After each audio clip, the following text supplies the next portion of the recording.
Katie POV. The girls kicked my ribs and my belly. Ah! Rebecca brought the baseball bat right on thighs. I yelped in pain and tried to crawl away, but other girls blocked my path. One of them kicked me on my skull. Ara growled in pain and wanted me to unleash her, but with a constant attack, it was impossible for me to shift. Anger provoked her while pain subdued me.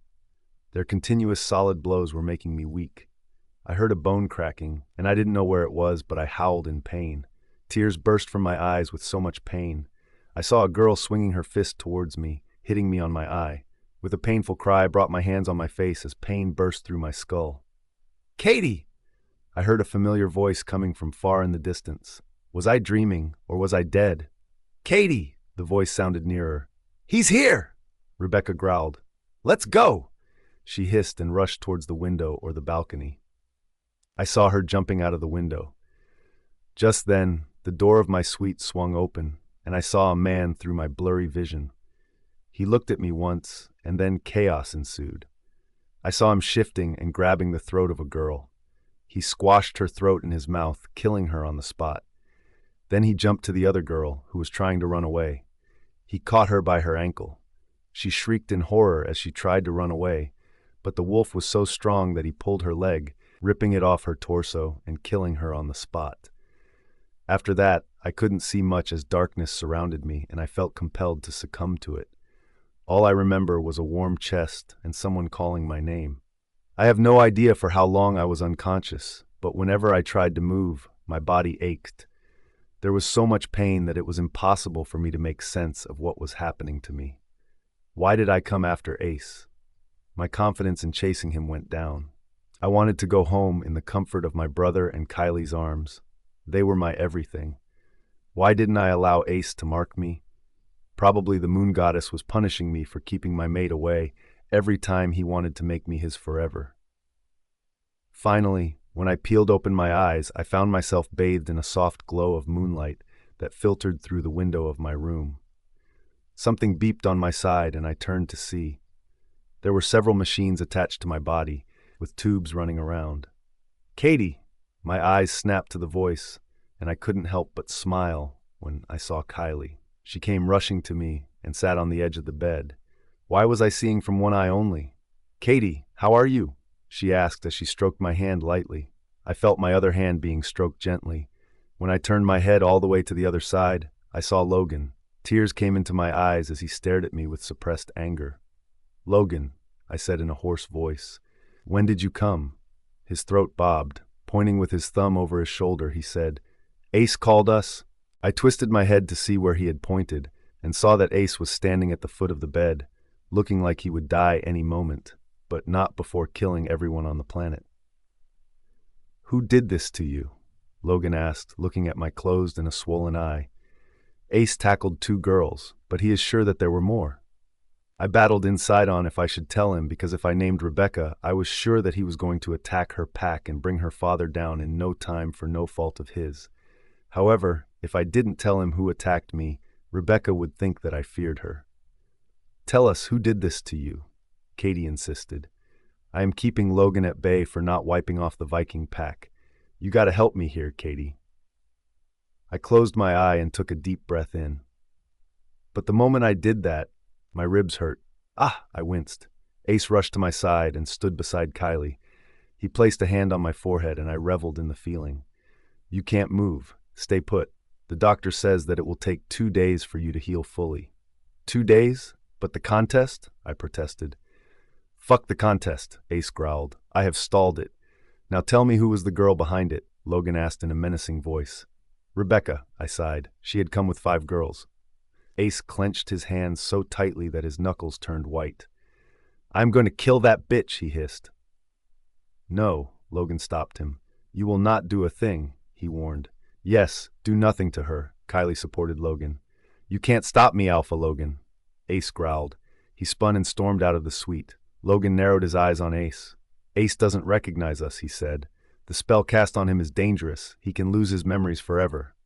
A tear ran down the side of my temple.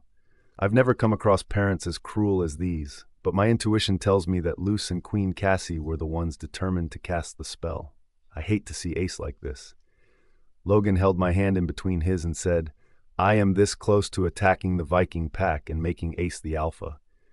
That's right, Kylie added. These bastards had the audacity to attack you? What kind of security do they have? That bloody Alpha Soren is useless. I chuckled. No, don't attack them. Did you meet the king and queen? No, we arrived an hour back and came to meet you directly, Kylie said.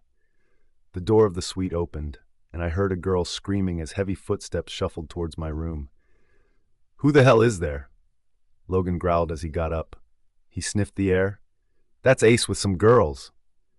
Ace entered the room, switched on the lights, and pushed the girl in front of him. Surprise blasted in my chest when I saw it was Rebecca. Luce and a few other girls also came after him. Rebecca was crying. She looked at Logan and Kylie and trembled. I did nothing, she cried. You are falsely implicating me. When Luce saw Logan, who stood to his full height, she jolted back. Rebecca did nothing, she said in a weak voice. She was with me all the time. Ace, you already killed the culprits. Please leave Rebecca. Oh, so this was Rebecca's alibi. Suddenly it dawned upon me. Rebecca attacked me and Luce was aware of it. Logan narrowed his eyes. Have you taken me for a fool? He growled menacingly, making the windows and doors shudder. My sister was attacked with a baseball bat. Where is your father? His powerful alpha aura spilled out, causing everyone in the room, except Kylie and Ace, to bow down in submission. My decision to attack this pack hinges on meeting King Soren and Bo Jordan. Blood drained from Luce's face. Katie POV. It was in the middle of the night, but King Soren and Queen Cassie came to meet Logan and Kylie. As soon as they entered my room, they bowed to Logan. It's a great pleasure to have you with us, Alpha Logan, King Soren said. But I can't say the same, Logan snapped. What kind of security do you have when you can't even protect the contestants of a competition that you are holding for the future Luna of your pack? King Soren side-glanced at his wife. Cassie had a stiff expression on her face, and it was like she was hating this meeting. She gave me a once-over and clenched her teeth as if telling me I deserved it. I am so sorry, Alpha Logan, about this incident, but this building is surrounded by the guards. No one can enter without permission, King Soren explained. The two girls who came to attack Katie were from this building. It appears that they utilized the fact that nobody was present. I don't care, Logan shouted. A competition like this will always have unhealthy participants. You should have security on every floor. That's right, King Soren, Kylie said, crossing her arms across her chest. I know Katie very well. Do you believe that only 2 she-wolves could bring her down? Her gaze snapped to Queen Cassie and then to Luce. Katie is a fine warrior, and she proved her skills in your first task, if I remember correctly. Yes or no? Diana won the first task, Queen Cassie said through her clenched teeth. Kylie looked at her. That's because Katie let her win. Don't you give me that, Luna Cassie. You know it very well. What kind of a Luna are you if you couldn't see through it? Don't you challenge me, Luna Kylie, Cassie growled. You weren't there to see it. Diana won it. Unfortunately, she was disqualified by my son. No, I wasn't, but I saw the live footage that Katie showed through her phone. And this time, Cassie's mouth dropped to the floor. I knew she had realized that I let Diana win. Kylie was on a roll. Katie says that it was Rebecca who attacked her with 5 girls. You have to expel Rebecca from the competition. She is dangerous and not a Luna material. Rebecca cried, No, Queen Cassie, I didn't attack her. I was with Luce. You can ask her. Yes, she was with me, Luce replied vehemently. It wasn't Rebecca. Rebecca is very nice. She can't kill a fly, let alone attack Katie. I stared at Luce in disbelief. I realized one thing. This argument about Rebecca would not lead anywhere. Once Luce was involved, Rebecca was going to get a clean chit, and this may repeat. Can I ask something? I said in a low, hoarse voice. Sure, King Soren said. You won't ask anything, Ace growled. I know you won't tell a lie. He glared at Luce, who avoided him by taking a step behind her mother. Let her speak, Ace, King Soren said. After the building is closed for the night, it is surrounded by the guards, right? I asked. Yes, it is. None of the contestants can leave the building. Is that correct? When King Soren nodded, I raised my question. Then how did Rebecca leave the building to be with Luce? Silence followed as Rebecca's mouth fell to the floor and Luce stared at me with confusion. Kylie suppressed a chuckle. Well, answer the question, Rebecca. Rebecca swallowed thickly. Before she could reply, Luce intervened. I came to visit her. She didn't come out. Nice try, Luce. So, do we have any video footage of who entered and exited the building? I added. Check and mate, Luce. There is, King Soren replied, feeling extremely embarrassed. I'll get it checked. What do you mean by that? Cassie snapped. Luce is my daughter and has an alpha bloodline. Her word counts in this pack. If she said that she came to meet Rebecca, then it is true. Don't you demean her by checking the videos. King Soren didn't know what to say because he was caught in an embarrassing family drama. And if you try to do anything, Soren, Cassie added, I will separate from you on the charges of infidelity. After all, Luna Kylie has made this easy for all of us. In disbelief, Kylie gazed at Cassie. Wait, so you're telling us you'll use the law in your favor, even though there's no evidence? You know nothing, Cassie retorted. And I won't hear anything now. I am leaving. She turned to leave, holding Luce's hand. A growl ripped through the air, and she stopped, trembling in her place.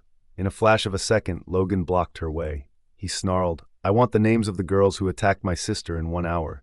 If I don't get their names, my warriors, who have surrounded the Viking pack, will attack it and reduce it to ashes. Cassie blanched. You can't do this, Alpha Logan. This is not justified. And the attack on my sister is justified. I will send their names, she said through chattering teeth after a while. Logan stepped aside. Good. I'm waiting. King Soren also left after them. When I was left with Logan, Kylie, and Ace, I said, Thanks, brother. Logan came to me and cupped my cheek. Why don't you come back with us? I looked at Ace, who appeared miserable. I think I have to win my alpha, I replied, and Ace's tension reduced. He stared at me intensely. Logan shook his head and chuckled. Mates, he murmured. My lips curled up when he wrapped an arm around Kylie's shoulder and pulled her to his side. So what's next? He asked.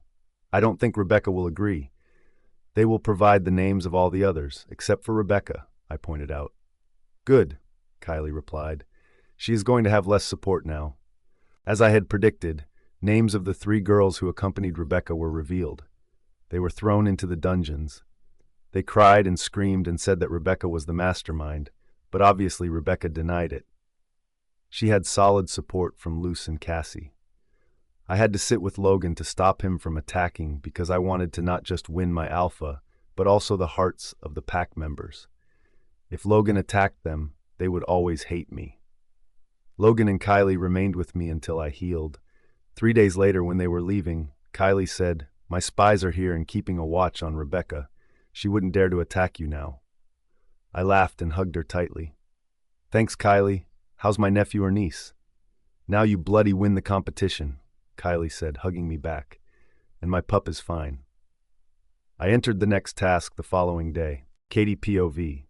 Apparently, we were facing the 3rd task today because the first one was the introductory dinner. I was surprised not because this information caught me by surprise, but because I had won the first contest. Rebecca was a close second, followed by Diana. After Logan's threat to King Soren and a potential one to Rebecca and Luce, they had become silent. However, I knew they were like vipers up a sleeve, not to be trusted. Bo had also become wary of me and would avoid me at all costs. Ace was standing on a raised platform, reading some papers, and was in conversation with King Soren. He would look at me from time to time, and the air would charge up with electricity. I swear it was like the first time we had realized that we were mates. It was impossible for us to keep our hands off from each other. I don't know why Luce wasn't around. However, Queen Cassie and Bo were there. They were all discussing something in hushed tones. It seemed like Ace was now actively taking part in conducting the contest, which was a good sign. My friends, including Alicia, were impatiently waiting for the task announcement. Why are they taking so much time to announce the next task? A girl said impatiently. We've been sitting here for 1 hour. Alicia nudged me with her shoulder. Look at Rebecca, her eyes are on Alpha Ace. I had been ignoring her, but when I glanced at her, I caught her looking at Ace and leaning in to display her cleavage. What was wrong with this girl? I clenched my teeth and felt like ripping her face, but I took a deep breath. This whole selection was getting on my nerves. Alpha Ace, Rebecca called him from her place, leaning a little more. When will the contest start? He snapped his eyes at her and didn't answer. I heard some girls giggling. Feeling embarrassed, Rebecca lowered her face and fidgeted with her fingers in her lap. It was Beau who replied, "Just a few more minutes, Rebecca." Rebecca beamed and grinned. "Thank you, Beau." Another hour passed, and they didn't announce the task. We were all getting anxious about it. Suddenly, the door of the main hall opened and a tall warrior appeared. He ran to the king and bowed to him. "Alpha, there is a rogue attack on the west border of the pack." "What?" King Soren said, his eyes wide in disbelief. The warrior swallowed thickly. "There are about 5 rogues, and they've taken down 2 of our gammas who were on the patrol. I've sent a team of gammas to tackle them, but we anticipate another 7 rogues to attack us. Our lead tracker has picked up their scent, and they are heading towards the Viking pack." "This is absurd," King Soren rasped. He looked at Ace and said, "I am leaving, since this situation demands my attention. Take care of the girls." "Wait, father," Ace said. "I will go with you, but I have to ask a question to the contestants out here." A frown came on his forehead as King Soren stared at Ace. "We are getting late." "Give me 5 minutes," Ace assured him. He turned towards us and explained the situation to us. In the end, he asked, "How would you respond to this situation?" Most Omega she-wolves were of the opinion that they should attempt to communicate with the rogues in order to understand what they want. A few said that they would stay indoors and let the gammas do their work because the rogue attack was the problem of the Viking pack, not theirs. Rebecca raised her hand. "Alpha Ace, can I say something?" "Yes," he said through gritted teeth. "I believe it's best to leave this dangerous situation for the Alpha to handle. We shouldn't get involved in it because we don't know what your strength is." I chuckled. Rebecca had disguised her crude idea in those words. Simply stating, she brushed aside her plausible involvement in this confrontation. "No," I protested. "This isn't right." Everyone whipped their heads towards me when I countered Rebecca. I took a deep breath in and said to Ace, "Please alert your pack to stay indoors and ask your gammas to secure the border. As they do it, you as an alpha should assess the situation. If you let me help you, I would like to gather a team to confront and capture the rogues." I got up. "We are getting late by spending time on what is the best strategy. Please, let's get in action." Ace's face lit up as his chest swelled. "That's the best answer I got today." Rebecca's face contorted in rage when she saw me heading out towards the main door. "You think you can outsmart those rogues?" she shouted at me. I turned my head over my shoulder. "I know I can if we strategize. They are very few. Besides, you can stick to your opinion and sit there." Saying that, I walked out of the door with Alicia and a few friends following me. Ace rushed to join me, while Queen Cassie and Beau didn't even budge from their places. King Soren ordered his wolves to secure the castle and linked via mine to his pack members to stay inside. Ace shifted in his beautiful brown wolf and guided us to the west borders. He offered me to sit on him, but I shifted as well and ran with him.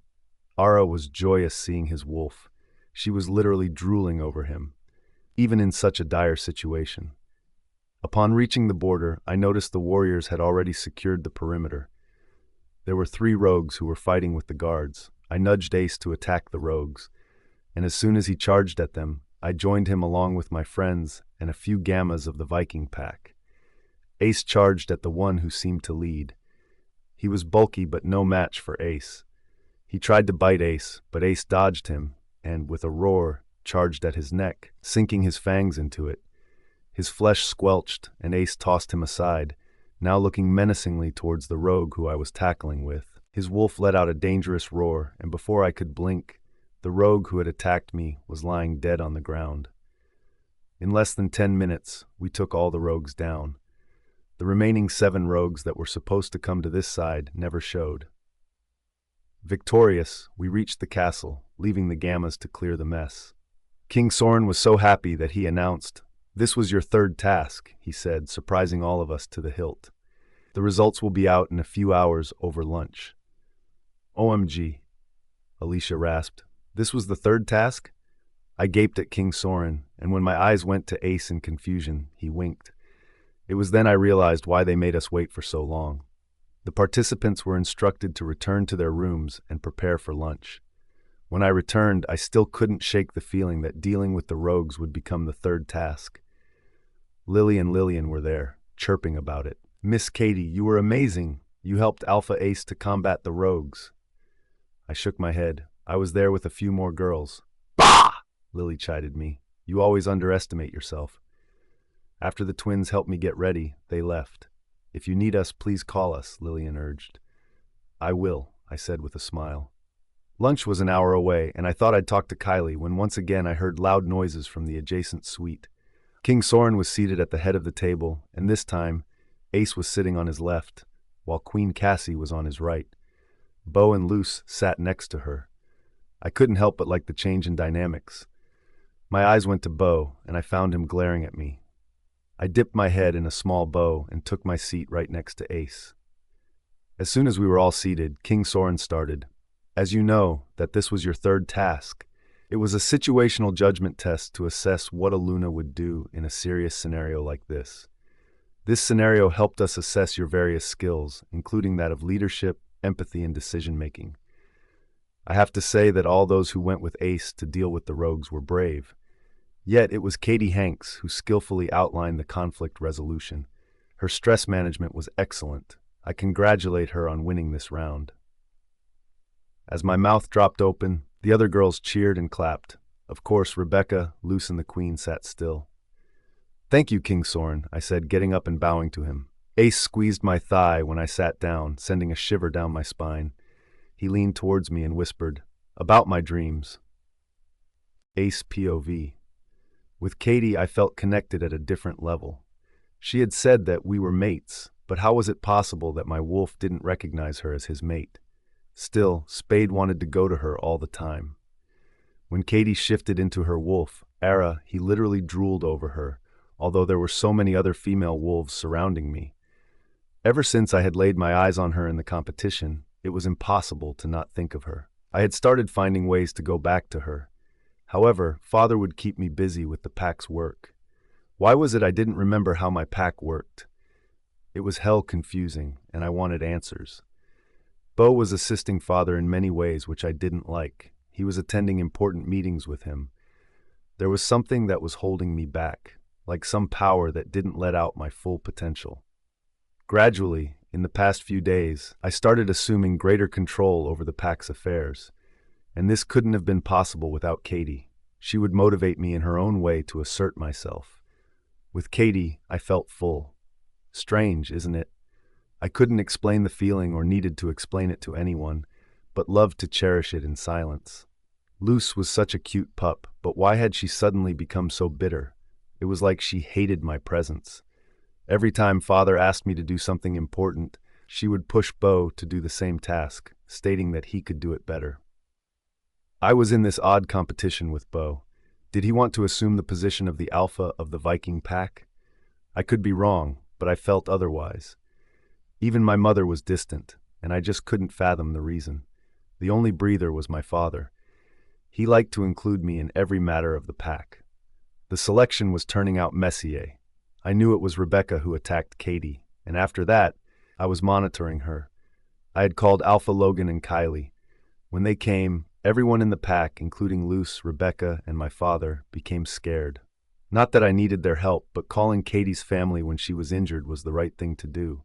Strangely, when Alpha Logan came, he met me like he was my brother. The connection with him was at the visceral level. Did we meet earlier? His Luna Kylie was a charming woman. My research revealed that she was the force behind the most renowned law ever enacted in werewolf history. About the dreams. I whispered in Katie's ears, and she blushed deliciously. She bit her lip, and I couldn't help but smile. I was developing an unhealthy obsession with her. She claimed we were mates, so I wasn't concerned about being attracted to other women, but I was terrified if she found someone else. Spade was growing increasingly impatient about her. He would get jealous if an unmated wolf looked at her even for a second. It was taking all my control to keep him down. The selection was conducted to choose my bride. I didn't want anyone other than Katie, and this was what I wanted to tell her tonight. I was going to abolish the selection and announce her as my Luna. The lunch got over and all the contestants, including Katie, left for their rooms. Impatiently, I followed Katie out when Father called me. Son, there's an urgent meeting. Come to the library. I have also called Beau. I took a ragged breath in and nodded. It was surely about the rogues. The third task was something else, but after the rogue situation, when my father announced it was the third task, I couldn't help but admire him even more. He was a wise wolf. Quickly, I changed my clothes and headed towards the library. As I rounded a corner, I stopped seeing a woman curled up on the floor. Shocked, I rushed to her. "Goddess! Luce?" she moaned as she looked at me. "Ace," she said in a hoarse voice. "Can you carry me to my room?" "What the fuck happened to you?" I asked as I picked her up. "Should I call the doctor?" She shook her head as she went limp in my arms. "Please don't talk about it to anyone. I'm fine. She took a deep breath in. My head reeled. I wasn't convinced, but I said nothing and took her to her room. After I settled her and covered her with a comforter, she went off to sleep. I couldn't help noticing that she was paler than usual. I was determined to mention this to my mother. Gently, I closed the door behind me and walked to the library to be in the meeting. "Come in," Father said. I opened the door and walked inside. "Where's Beau?" I asked. Father shrugged. "I don't know, but I can't wait for him."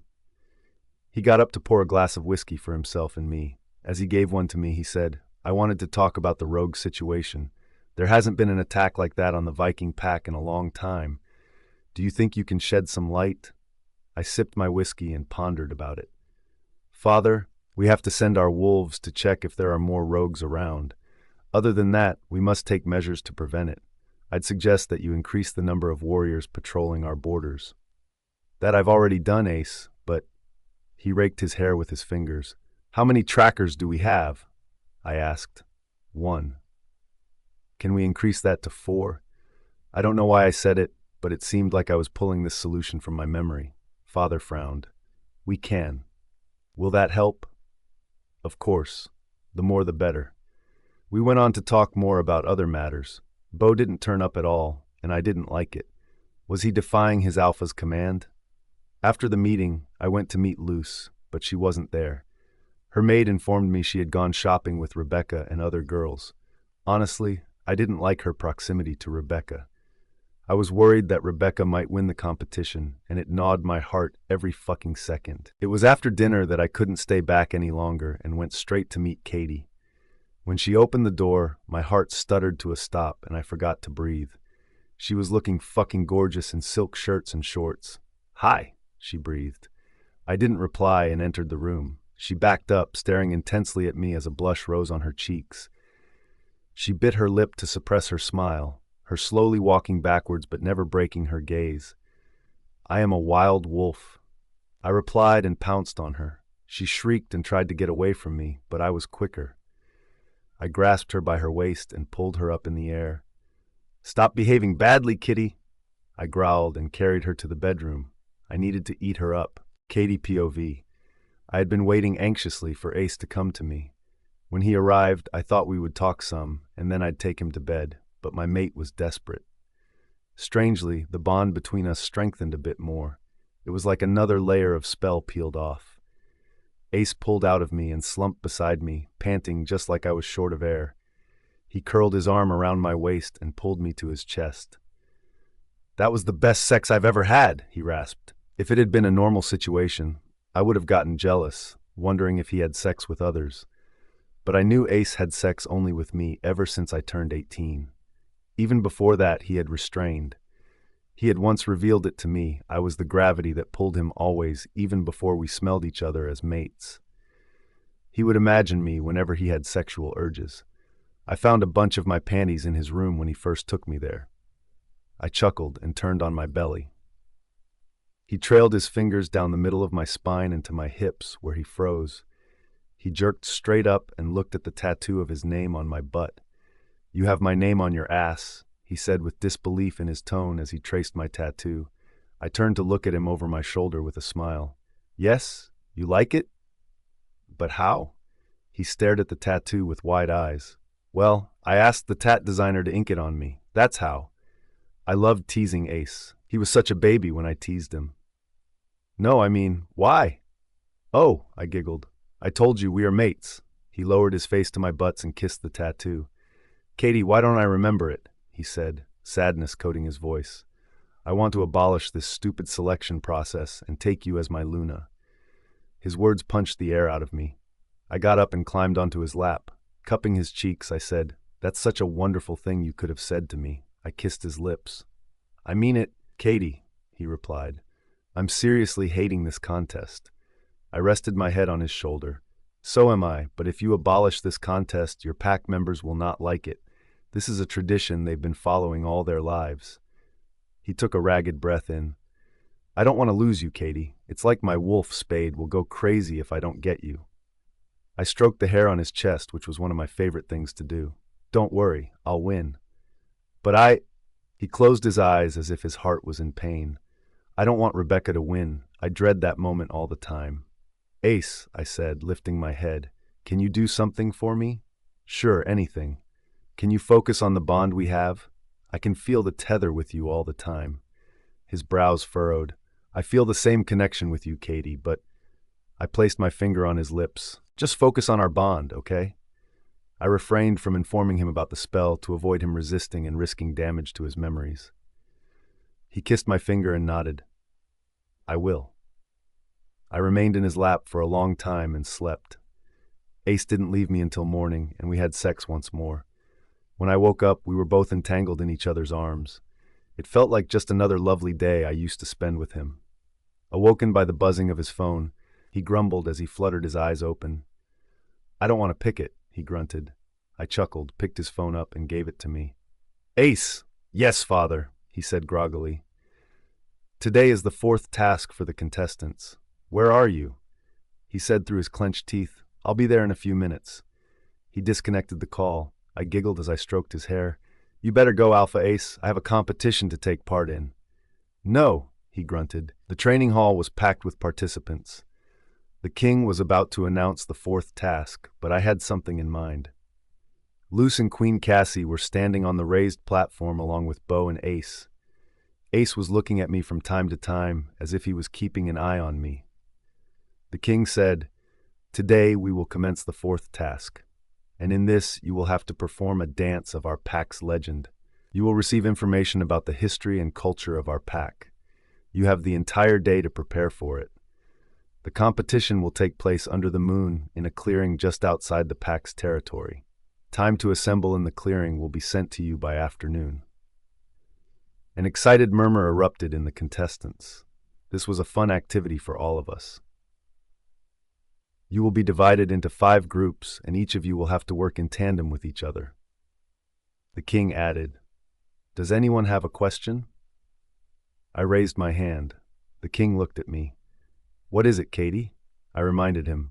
"King Soren, you previously stated that the 4th competition would include the top 10 participants from the last 3 competitions. You know best of 3? "Yes, Katie, but there are no clear winners." "There can never be clear winners, but you can choose them by the number of points they have garnered." My words sent a ripple of shock through the girls. A few despised me for my attempts to remove them early, while others stayed quiet, as it benefited them. "That's right," Luce said, surprising me. "The 4th contest should be between amongst the top 10. Katie POV. Luce's supporting me came as a surprise, but I realized why she supported me. She wanted other girls to get eliminated as soon as possible, leaving Rebecca at the top with little competition. King Soren raised his eyebrow and glanced at his wife. When she nodded, he said, "Okay. All the contestants, please wait here while we discuss it." They left for a meeting immediately. Ace turned to look at me, and his lips curled up in encouragement. All the royals left the hall, leaving the girls behind them bristling. Most of them shot glares at me. "She's so mean," a girl in a black dress hissed. "She thinks that by cheating she can win? Well, I've got news for her. She will never win like that." I didn't know that Alpha Logan's sister would be such a bloody cheat.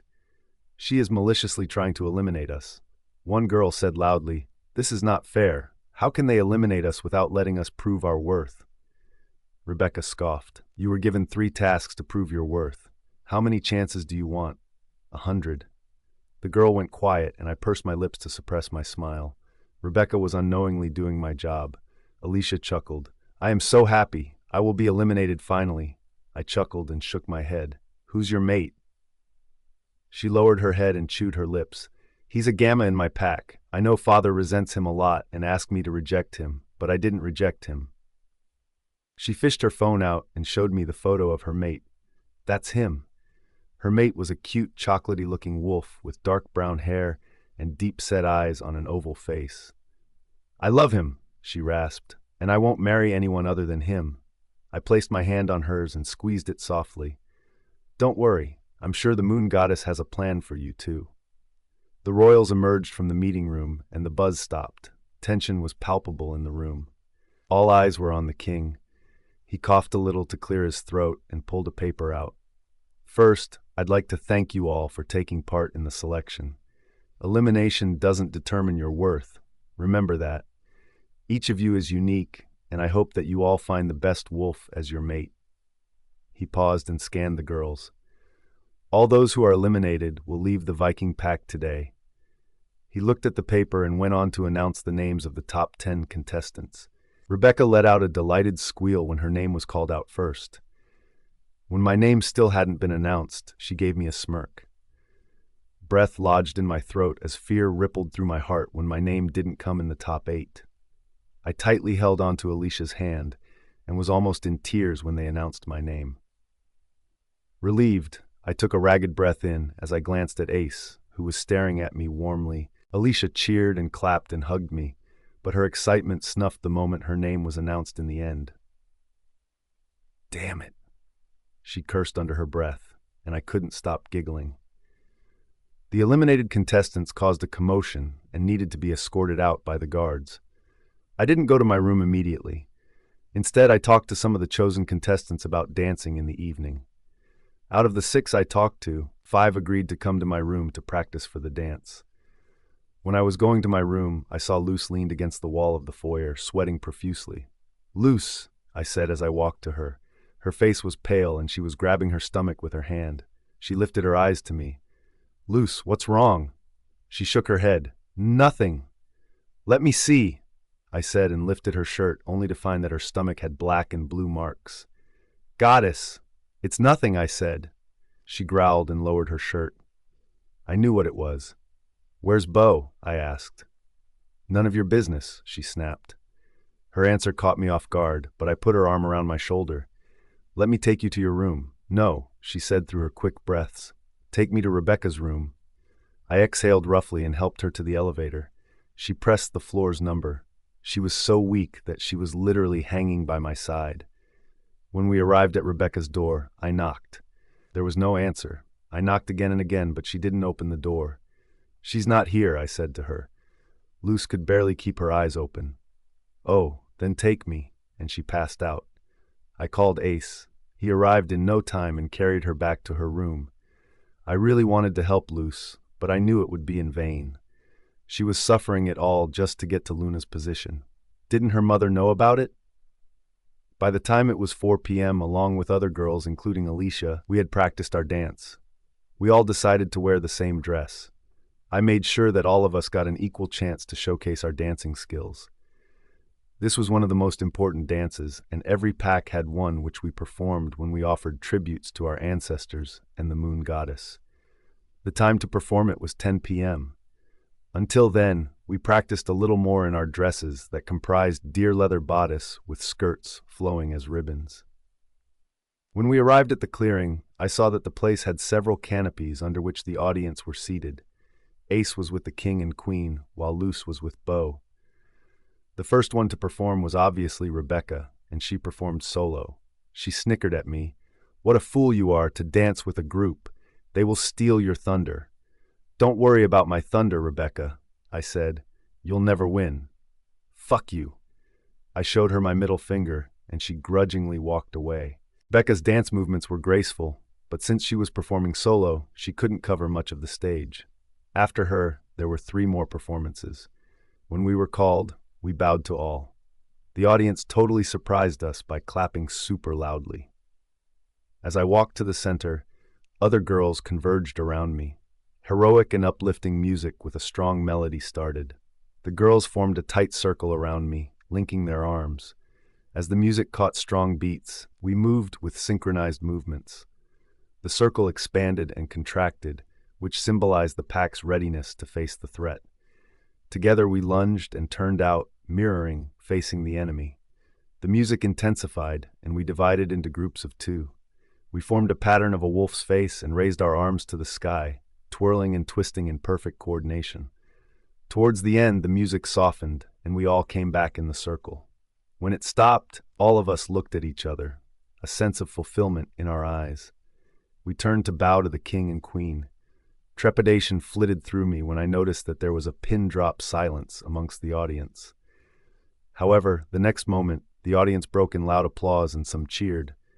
All my girls gave me a group hug. I walked to Rebecca and winked. "I guess I stole your thunder," and walked away from where Ace was.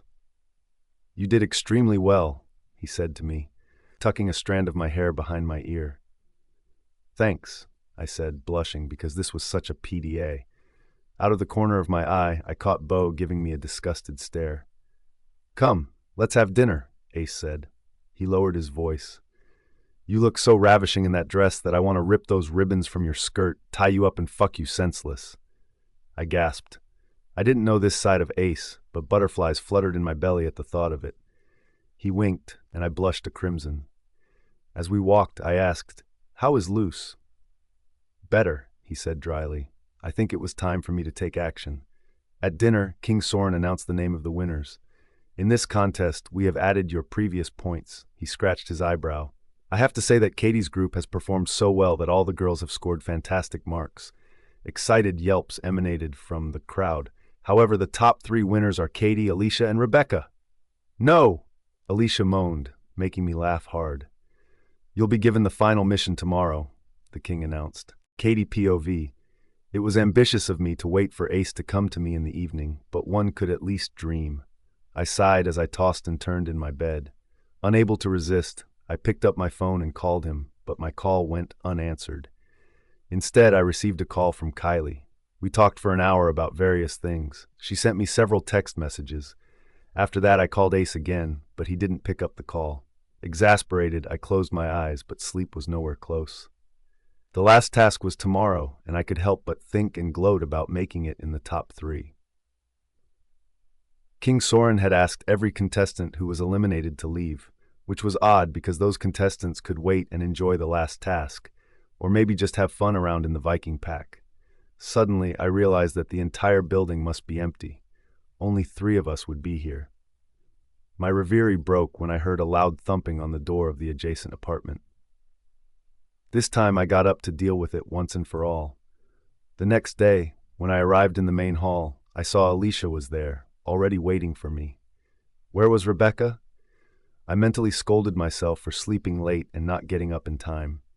Had Lily and Lillian not hurried me up, I would have reached 15 minutes later instead of 5 minutes. King, Queen, Luce, Beau, and Ace were standing on the raised platform. Ace looked at me and pursed his lips as if trying to convey that something was wrong. My heart stuttered, and I focused on our bond. Through the tendril of the bond that had strengthened a little more, I could sense his concern. It was a feeble feeling, but it was there. There were a lot of council members and pack members. I guess the last competition was open for all to see. "Why are you wearing racing attire?" I asked Alicia in a hushed voice.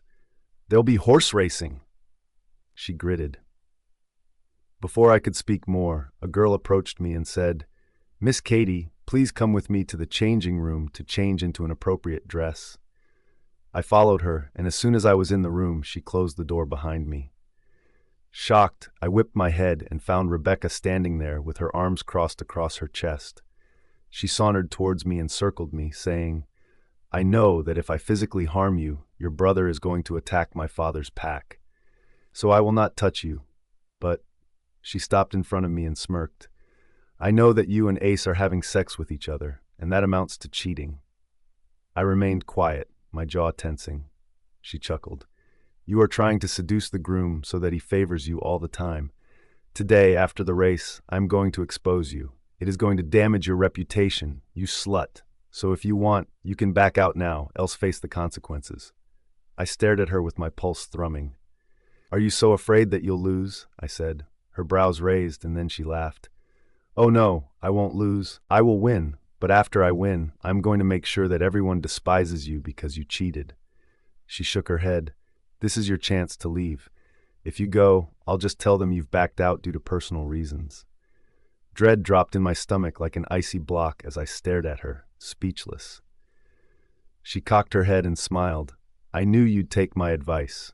She turned to leave and patted my shoulder. Nice. Now I'll inform the others about your decision. Rebecca opened the door and walked out, closing it behind her with a bang. As I heard her boots clicking through the corridor, my knees went wobbly. She had threatened me. She was going to expose me and Ace. Did she have no consideration for Ace? Was she so mean that she was going to talk about us to the whole pack? With shaky hands, I dressed up, not wanting to go down like this. When I arrived over there, she was saying, I'm so sorry, King Soren, but Katie Hanks has withdrawn from the competition for personal reasons.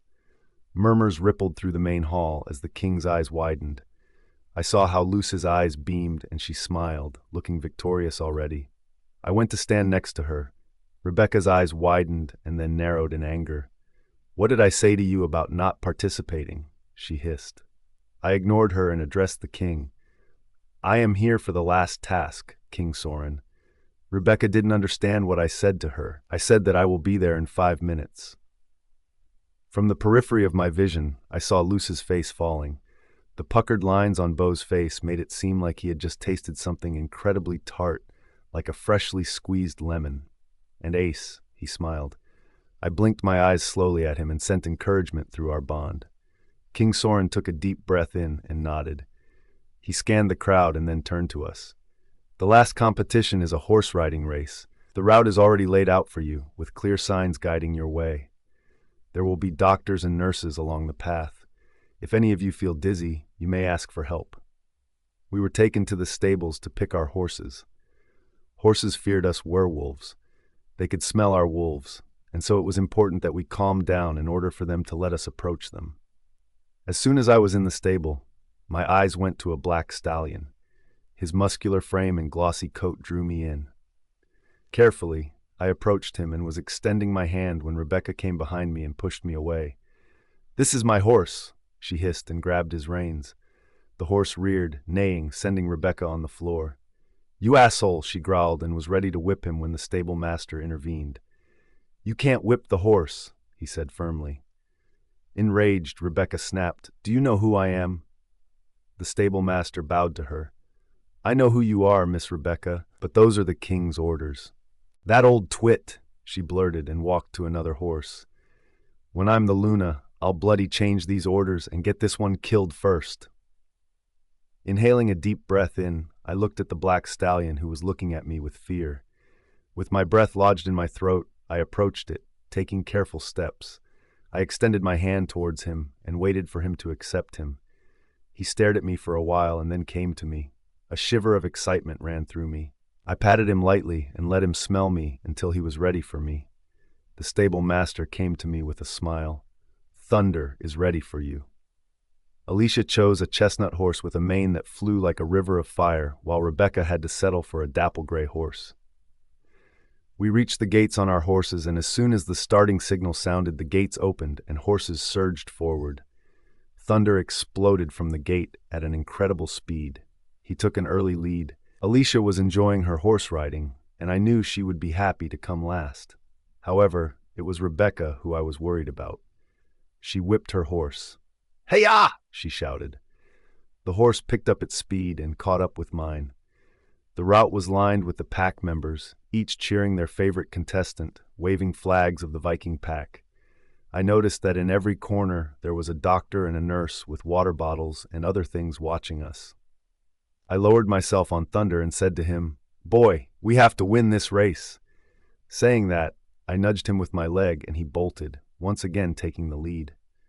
Rebecca was close on my heels. She urged her horse with another lash, and with a burst of speed, he inched closer to Thunder. The crowd's cheer reached a fever pitch as we approached the finish line.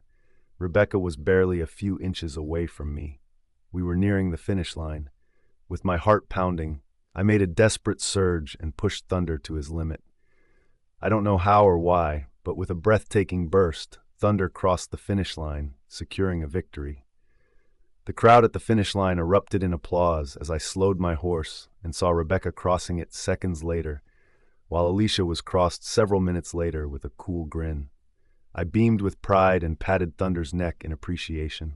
With sweat trickling down my face, I looked at Ace. He had a face-splitting grin on his face and was clapping thunderously. I dismounted Thunder and walked to where the king was when Rebecca caught my upper arm and spun me towards her. "Now wait for what I do to you," she sneered. Katie POV. Rebecca stormed her way through the field and reached where the king and queen were standing. I followed her, and Alicia came after me. From the corner of my eyes, I saw that a large screen was hanging on the wall beside the platform where the royals were. They were watching us live on the screen. "What the hell is wrong with her?" Alicia asked in a hushed tone. "I don't know," I replied as I watched her. King Soren was smiling at me while Queen Cassie and Luce were glaring. It was like the two women were giving me a warning that I shouldn't approach them. "You did extremely well, Katie," King Soren said. I bowed to him. "Thank you." I shot a look at Ace, who was beaming with happiness. Bo was standing right next to him, his hands clenched in tight fists. "Excuse me," Rebecca said loudly, attracting everyone's attention. "I have something to say." King Soren gazed at her with a frown. "Yes, Rebecca?" She clenched her teeth, shot a glare at me, and said, "Katie has been cheating." A tense silence blanketed the area. Everyone became quiet as Rebecca's words fell over them. "No, she didn't cheat," King Soren replied in a stern voice. "We watched your race on that screen." He pointed with his thumb towards the screen behind him. "I am not talking about the race," she continued, "but Katie cheated. She seduced Alpha Ace, and they both had sex during the competition. This means that Alpha Ace was biased. He disqualified Diana because of her." Ace paled while Luce and Bo relaxed in their disposition. When my gaze met with Luce's, she smirked. Rebecca insinuated, "I feel that because she seduced Alpha Ace, all decisions were made in her favor, and so she should be expelled from this competition and I should be made the winner." King Soren looked confused as hell.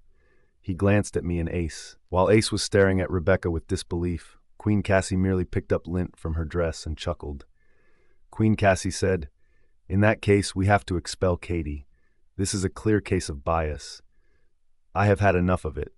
I stepped forward to face Rebecca and cocked my head. "Really, Rebecca? If I have cheated by having sex with Ace, what have you done by having sex with Bo Jordan?" Rebecca's face turned ashen as her eyes widened in shock. "You," she shouted, "you have the audacity to accuse me solely to conceal your own misdeeds?" I scoffed. I wish that was the case. "Katie," Luce shouted, her voice booming in the field, "you have the audacity to accuse my husband, you bloody cheater. You have no evidence, but I have the evidence against you and Ace. We heard loud thumping and moans and groans of sexual noises from your floor." I shook my head. "I pity you, Luce. That day when I had taken you to Rebecca's room, she wasn't there because she was with Bo. Despite your husband's repeated infidelity, you choose to stand by his side, driven solely by your ambition to become the Luna of the Viking pack." "What?" she blabbered. This is ridiculous." She looked at her mother. "Mother, you have to do something. Expel her from the pack." "Yes," Queen Cassie shouted at me. "Get out before I call the guards. You are such a pathetic liar." Murmurs exploded in the field about me being a liar and cheater. I took a ragged breath. "Kylie," I shouted. "Logan." A pin drop enveloped the audience as my brother and his wife walked through the crowd and made their way towards me. They came to stand right behind me. I crossed my arms across my chest. "She is trying to intimidate us by calling her brother," Rebecca said. "Yes, if you think we are going to get scared, then you are mistaken, Katie." Queen Cassie supported Rebecca. "The decision is final. You are expelled." I turned to Luce. "You were talking about evidence?" "Here it is," I said, pointing towards the screen. A video of Bo having sex with Diana appeared. Audience gasped.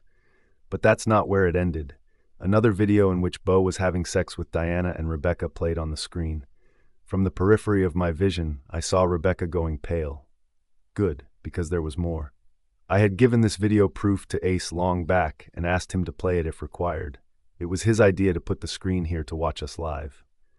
This This is fake, Rebecca squeaked as Luce didn't know where to look. Oh no, it isn't fake, Kylie said. I've got it tested by the IT people. I'll pass a copy to you and you can get it tested as well. And guess what, I added. After every elimination round, the contestants had to leave the pack, but I turned my head to look at Logan, who nodded. He mind-linked the warriors he had sent with me. Within a few seconds, the crowd parted, and the warriors came in holding a very shaken-up Diana by her upper arms. I continued. Diana never left the Viking pack. She was holed up in Beau's apartment all this time. Turning my attention back to Luce, I said, the loud thumping and moans and groans that you heard were that of Diana, Rebecca, and Beau. You are wrong, Rebecca screamed. I shook my head. Rebecca, I am not wrong. These videos have revealed your truth, but not the complete truth. What do you mean? She hissed. Kylie handed me a paper, which I gave to the king. According to this, Rebecca isn't even 18. In a month's time, she will be 18, currently being 17 years and 11 months old. As a result, she should be disqualified from the competition since she did not meet the minimum age requirement of 18. Rebecca's mouth dropped to the floor as Queen Cassie went speechless and Luce started crying. How did you find out? Rebecca blurted. I was on a roll. Queen Cassie and Luce plotted along with her father to hide your age and send you for this competition, I revealed. Isn't it, Queen Cassie? No, you are lying, she rasped. My king! She held King Soren's hand, who looked dumbfounded. I haven't done this. It was Luce's idea, not mine. No, it wasn't Luce's idea, Logan growled. This was your idea, Queen Cassie. When Kylie stumbled upon this information about Rebecca during her research, I went to meet Rebecca's father last night. Initially, he denied it, but when I threatened to take him to the High Council for his alleged cheating, he confessed. He said that you didn't want Katie to marry Ace. Logan gritted his teeth. But the truth is you wanted your daughter and son-in-law to be the Luna and Alpha of the pack. You called Corella to weaken Ace's powers so that he doesn't become the Alpha of the Viking pack. No, I never did that, Cassie rasped. Do you want me to play the conversation between me and Rebecca's father? Logan retorted. I wanted to reveal the truth to the king earlier, but it was Katie who stopped me. She wanted to give you a clean exit, but I guess some people are so malicious that they don't deserve a clean exit. Cassie fell on her knees in front of King Soren, crying, My king, this is all a web of lies. I did nothing. I want Ace to be the Alpha of the Viking pack. Mother, Luce yelled. How can you ditch me? I couldn't stop myself. If you wanted Ace to be the Alpha of the pack, why did you allow a witch to cast a spell on him so that he forget his mate? You didn't want your son to be the Alpha just because you hated me? I am yet to see a mother as vicious as you. Do you know that the spell you have cast upon Ace can permanently damage his memories? Is that what you want? Kylie placed a hand on my shoulder. I have brought Corella with me, she said in a soft voice. She will reverse the spell. I sagged in relief at her words and turned to hug her. Kylie had been my pillar of support. Logan enveloped us both in his bear hug. I sensed Ace's presence next to me, and as soon as I turned to him, he wrapped me in his embrace. I'm so sorry for what happened to you, he murmured, kissing my head. My poor Alpha. He was the one who had endured so much and was now offering me comfort. I buried my face in his chest and cried for both of us. My king, Cassie sobbed. They are all just trying to tarnish my reputation. This is her ploy. Katie is so desperate to be the Luna of the Viking pack that she wants to overthrow me. Enough, King Soren shouted, his voice echoing in the field. Katie POV. King Soren's anger erupted like a dormant volcano. His eyes, that were once as gentle as tranquil waters, were stormy as he glared at Cassie. I didn't know that you were plotting so much under my nose. I trusted you so much and you've broken my trust. He looked hurt. Guards, arrest Queen Cassie for treason. Treason? Cassie stared at him with wide eyes in disbelief. My king, this is preposterous. How have I committed treason? You went against the future Alpha of the Viking pack. That is treason. You colluded with someone else to bring him down. That is treason. You disrespected the ancient tradition of the pack and tried to change its natural path. That is the greatest treason. My king, she cried, all the allegations are untrue. King Soren disregarded her pleas. He snapped his head towards Luce and Beau. From this day onwards, you both will no longer be a part of the Viking pack. You are expelled and now regarded as our enemies. If you dare to step into this pack's territory, you will be thrown in the dungeons." "Father!" Luce rasped as she fell on her knees. "Please, just listen to me." Her chin quivered as she clasped her hands in front of her king. Bo stood behind her, looking like he had seen a ghost. "No," Soren growled, his eyes flashing amber. "Get out of this pack. You will go empty-handed, without a single cent or scrap of fabric. You will be disowned and lose all rights to this pack, starting from today." Luce was stunned. She sat there motionless, her heart pounding. The weight of her father's decision pressed on her soul like a heavy anvil, leaving her dazed. She was like a figure standing in the hurricane of her own design.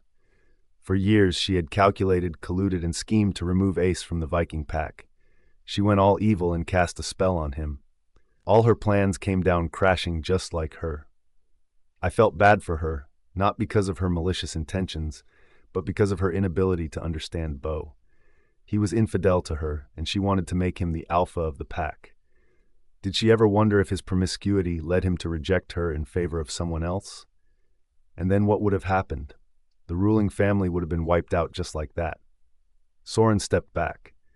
"Guards, take Luce and Bo out of the pack now, and take Diana under arrest." "No!" Diana shrieked. "Bo! Bo! What is this? You said you'll make me the Luna of the pack." She rushed to him and grabbed Bo's collar as Luce watched her. "Make this stop, you said." Bo pushed her down with a snarl. "Shut the fuck up, bitch." Without looking at Luce, he stormed out of the field with guards following him. Luce continued to sit there, stunned as hell. I had always thought that King Soren was a kind ruler with a heart of gold. But I guess I hadn't seen his fierce side. He didn't spare anyone. He would have spared his wife, but for the pack, he showed how just he was. It was sort of an eye-opener for me. King Soren conveyed to everyone in his pack that no one was above loyalty to the pack. Betrayal comes with a high cost, disaster. As if he wasn't over, he turned to Rebecca, this time his face twisted with anger. "You fooled the entire pack by faking your age. Not only that, you enticed Luce's husband to win the selection. And now when you lost, you accused Katie of rigging the competition. Had Alpha Logan not pointed out this to me, I would have never come across your deceit. Hence, I, Alpha Soren, announce a war over your pack." Rebecca's mouth fell open as her lips trembled as if she wanted to speak something, but words couldn't escape her mouth. "Guards," he shouted. "Throw her out of the pack with all her belongings." 2 guards came and picked her up in the air with her upper arms. She screamed and shouted and struggled against the guards, asking the king to spare her and her father, but King Soren's stony face was enough to show that he would never go back on his decision.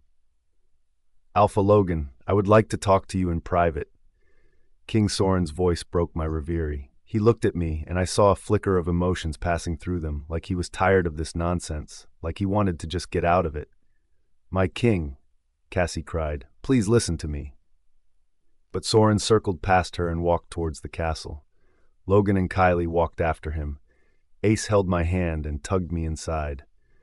The result of the selection should have caused celebration in the pack. Instead, a gloom settled over all of us. The air became polluted because of the toxicity of certain selfish individuals. I knew Luce was in for a horrible life out of this pack. Bo's elder brother was the alpha of his pack, and so Bo was always going to remain at his mercy. He was going to cheat on her every other day, making her life miserable. She would have to endure it because, without Bo, she had nowhere to go. Her father disowned her. Because of lack of money, she was always going to depend on Bo and his family. King Soren's punishment was harsher than simply throwing her in the dungeons. He gave her a lifetime of hell called Bo Jordan. Rebecca thought that, with the Queen's support, she could win the competition, but little did she expect the turn of events. Her pack was much smaller than the Viking pack. King Soren's warriors would take it over in less than a day. She had a reason to worry, and worry endlessly. Her pack would suffer complete annihilation as a result of her senseless ambitions, and her entire family would be forced to live as rogues. Whenever an alpha would seize control of a different pack, the rival alpha would either be imprisoned or driven out of the pack. There were very few takers of the rogue alphas. I curled my arm around Ace's as I walked with him inside the castle. Although I had this urge to look behind, I restrained myself. When we reached the library, King Soren sat down on his chair behind a large mahogany desk with his head held in his hands. Ace left me and went to his father. "I'm so sorry," he said to him, holding his shoulders and leaning towards him. King Soren shook his head. "No, Ace, this is all my fault. I shouldn't have kept my eyes on my wife and my daughter, but I trusted them blindly." He looked up at his son. "I'm so sorry for what happened to you." His throat bobbed. He looked at Logan and said, "Can you ask Corella to reverse the spell on his ASAP? It's just too disheartening." "Of course," Logan said and took his phone out. He talked to Corella about it. Once he disconnected the call, he said, "I will go with him to his room where Corella will lift the spell," but he pursed his lips. "She is demanding a hefty amount." King Soren clenched his jaws. "How much?" $50,000. "I'll give," he said without hesitation. "Cool. Then I'll go with Ace to get the spell out of him." As soon as Logan and Ace left, I faced King Soren. His lips curled into a soft smile. "Katie, not only have you won the competition, you've also lifted the veil from some hideous shenanigans in my pack. I'll be forever grateful to you." He took a rough breath. "Tomorrow is the blood moon. You will wed Ace tomorrow night." My jaw dropped as surprise surged through me. "Tomorrow?" Kylie squealed and hugged me tightly. "Yay! I knew it!" I giggled as tears threatened to blur my vision. "Are you sure?" I asked him, because he had given so many rulings against his family. I was sure that he must be emotionally drained. "I could never be so sure in my life, Katie," he replied. "There's no other way to rectify this mess apart from getting Ace married to his mate. Thank you," I said as I let my tears fall. "Thank you so much," he chuckled. "No, it is all thanks to you, my dear." I swallowed thickly as my throat choked with emotions. "What about Queen Cassie and Luce?" His face turned stone cold. "Nothing. Forget them, and I don't want to hear about them. Is that clear?" I froze as his alpha aura spilled out. "Yes." He softened the next moment, stabbing his fingers in his hair. "Luna Kylie," he said, "please take Katie back to her room. She must be exhausted, and I insist you stay for her wedding tomorrow." "Yes! I will not miss it for the world," Kylie squealed again. We both bowed to him, and instead of going to my room, we went to Ace's room. Katie POV. Ace's room was locked from the inside. I wanted to knock, but Kylie stopped me. She placed a finger on her lips and whispered, "Corella is chanting the spell to reverse the effect of her previous spell. If we go in, she will get disturbed." I darted a nervous look. "But I want to be with him." She held my forearm gently. "I understand, but let's be patient." Patience was the only thing that I was lacking because I really wanted to be with Ace. Reversing the effect of a spell could have repercussions. As if understanding what I was thinking, Kylie said, "Whatever the outcome is, Katie, you know in your heart that you won't leave him." Swallowing the lump of emotions down my throat, I nodded. "I'll never leave him, come what may, even if that means that he has to start anew." "Great," Kylie beamed. "So, would you like to wait here or go to your room?" "Let's go to my room." I knew Logan would take care of Ace. As we walked back to my room, I noticed how everyone in the castle bowed to me. It was odd. There was a time when they didn't even acknowledge my presence.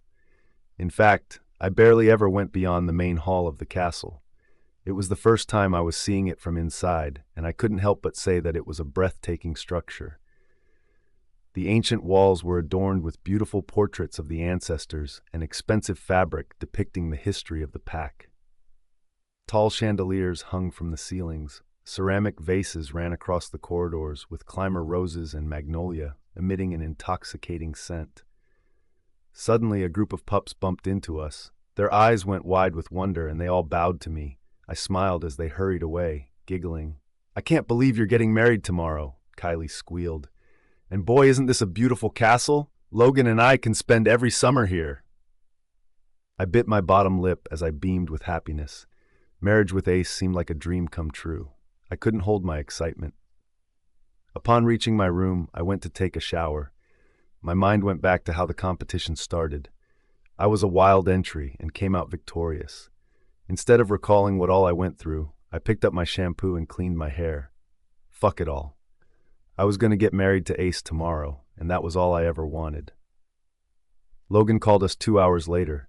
When I reached Ace's room, I saw he was sleeping. Logan hugged me and warned me not to talk about our past. Though Corella has reversed the spell, she says that he will suffer from temporary memory loss. I clenched my teeth as I stopped myself from crying.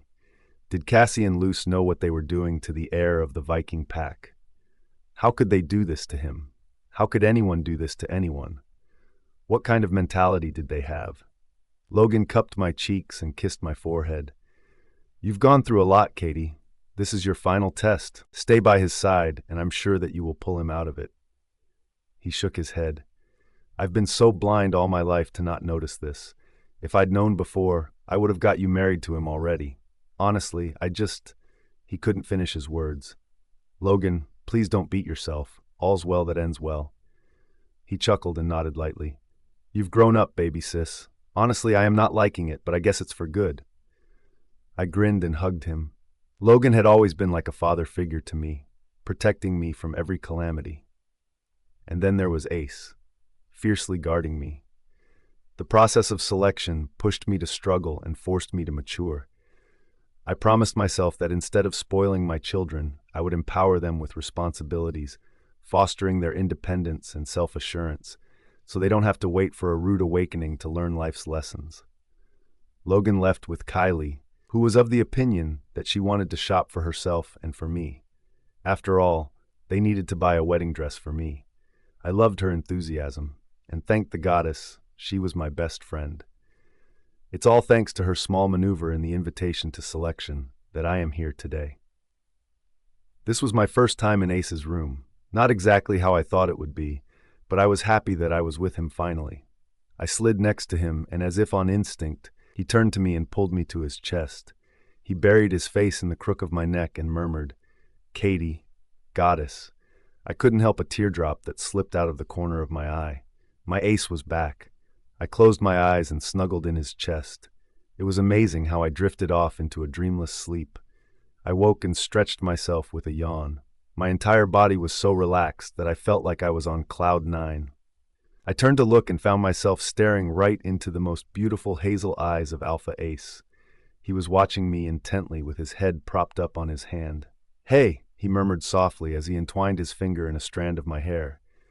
Hey you, I replied. He leaned towards me and kissed my lips. I've missed you. There was so much love in his intense gaze that I melted. I've missed you too, I said, tracing his jawline. Did you know I won the selection? His Adam's apple bobbed. Yes, Logan told me, but I can't seem to remember much after that or before it. Feeling sad, I wrapped him in my arms. You don't have to remember anything, love. Take every day as it comes, okay? He pulled me to his chest and pressed me to his body, inhaling my scent. With you, I'm sure that my future is secure. His words were all the encouragement I needed. I love you, and I love you. I lifted my head. We are getting married tomorrow. And I can't wait for that. I lowered my head and pressed a kiss on his lips. He deepened the kiss, and I let him devour me because I knew he needed to feel me all over again. Though I wanted to stay with him the whole day, the king ordered that the bride couldn't see the groom until the marriage. He also ordered that I wear a wedding gown with a long veil and a long train. Ace hated the order of not being able to see me. He attempted multiple times to come to my room, but Logan always stopped him. Kylie and I would burst out laughing, listening to their scuffle. Next day, when I took a quick stroll through the castle, I saw how the place was buzzing with activity. Ivy and blooming flowers decorated the walls and expansive courtyards. The castle's great hall was the centerpiece of all the preparations. The space was adorned with shimmering tapestries, garlands of wildflowers. The chandeliers were draped with floral vines, and by the time it was night, candles were placed in every nook and cranny, casting a warm glow around. Kylie helped me dress in my wedding gown. She did minimal makeup on me, saying that I looked better without it. As the time for the marriage drew near, Logan and Kylie took me with them in the car to the Moon Temple. That was on the premises of the castle. I saw that a huge crowd of the pack members had gathered around it. As soon as I got out of the car, the place was filled with a hushed anticipation and the sounds of clothes rustling and soft murmurs. Through the veil, I saw Alpha Ace standing at the end of the long aisle, flanked by the council members and King Soren. Kylie stopped at the entrance of the temple, while Logan took me all the way inside to the main sanctum. I couldn't help but bask in my Alpha's commanding and regal presence. When I reached him, Logan left me, and Ace took my hand to help me stand in front of him. "You look mesmerizing," he said in a low voice, making me blush. The shaman started with the ceremony. After we exchanged rings, he asked for us to give our hands to him. Using the scared knife, he made cuts in the center of our palms and joined our hands. "Alpha Ace, do you take Katie Hanks as your wife and Luna?" "I do," he said without removing his eyes from me. "Katie Hanks, do you take Ace Norton as your husband and your Alpha from now on?" "I do," I replied eagerly. The shaman lifted our hands and declared, "I now announce you as husband and wife." He left our hands. "You may kiss your bride, Alpha Ace." And Alpha Ace lifted my veil impatiently. As soon as he threw it over my head, he cupped my face and kissed me urgently, like he couldn't wait to marry me. Katie POV. A minute passed and then two, but Ace and I kept on kissing. I think I heard people coughing in the background, but I disregarded it. "Ace," someone called him. Another minute or two, or maybe 5 passed, and we still continued to kiss. Coughing increased, and so did giggles. "Ace!" This time it was Logan's growl that made me snap out of my reverie. "Get a room, will you?" Logan hissed. I pulled away from him, and his chest vibrated with a dangerous growl like he hated my action. "Ace, you'll have all the time in the world, wolf!" Logan growled as all others around us let out a silent laugh. Ace shot a glare at his best friend and scowled. I flushed a deep crimson and pursed my lips in embarrassment. King Soren was looking at both of us with pure adoration. He came to us and held our hands. "I couldn't have been prouder of you, son," he said to Ace. "You've married the best bride according to the selection, and she's your mate, which turns out to be a bonus point." He turned his face to me. "When your name came up in the register, I knew you were a wild entry and that it was Ace who entered your name. Honestly, I was happy to see your name." My heart warmed by his words. "Come on, I have to make another announcement to the pack members," King Soren added. "Let's go out." He gave Ace and me a big hug, then walked in between us, holding our hands. When we reached out, he raised our hands and announced, "I present to you the Alpha and the Luna of the Viking pack." As cheers erupted from the crowd, I gasped and whipped my head to look at King Soren with wide eyes. Alpha and the Luna? What did he mean? King Soren continued with his announcement. "In 1 month's time, my son Alpha Ace will be crowned and take his rightful place as the ruler of the Viking pack." And this time, a hush fell on the crowd. Soren scanned all of them silently, his chest rising and falling. "It is time that my son, Ace, and his wife, Katie, ascend the throne. It is time for the order to change. I am getting old, and I want to spend time in peace and, of course, with my grand pups." Realization crashed in me. King Soren didn't want to rule the pack without his Luna. I understood that. The pack members valued the throne and the ruler when he was with his mate. The king was making a dignified exit. I think he hurried on marrying us only so that he could declare his retirement. I took a ragged breath in to stop the tears from rolling out and stood proudly along with my father-in-law and husband.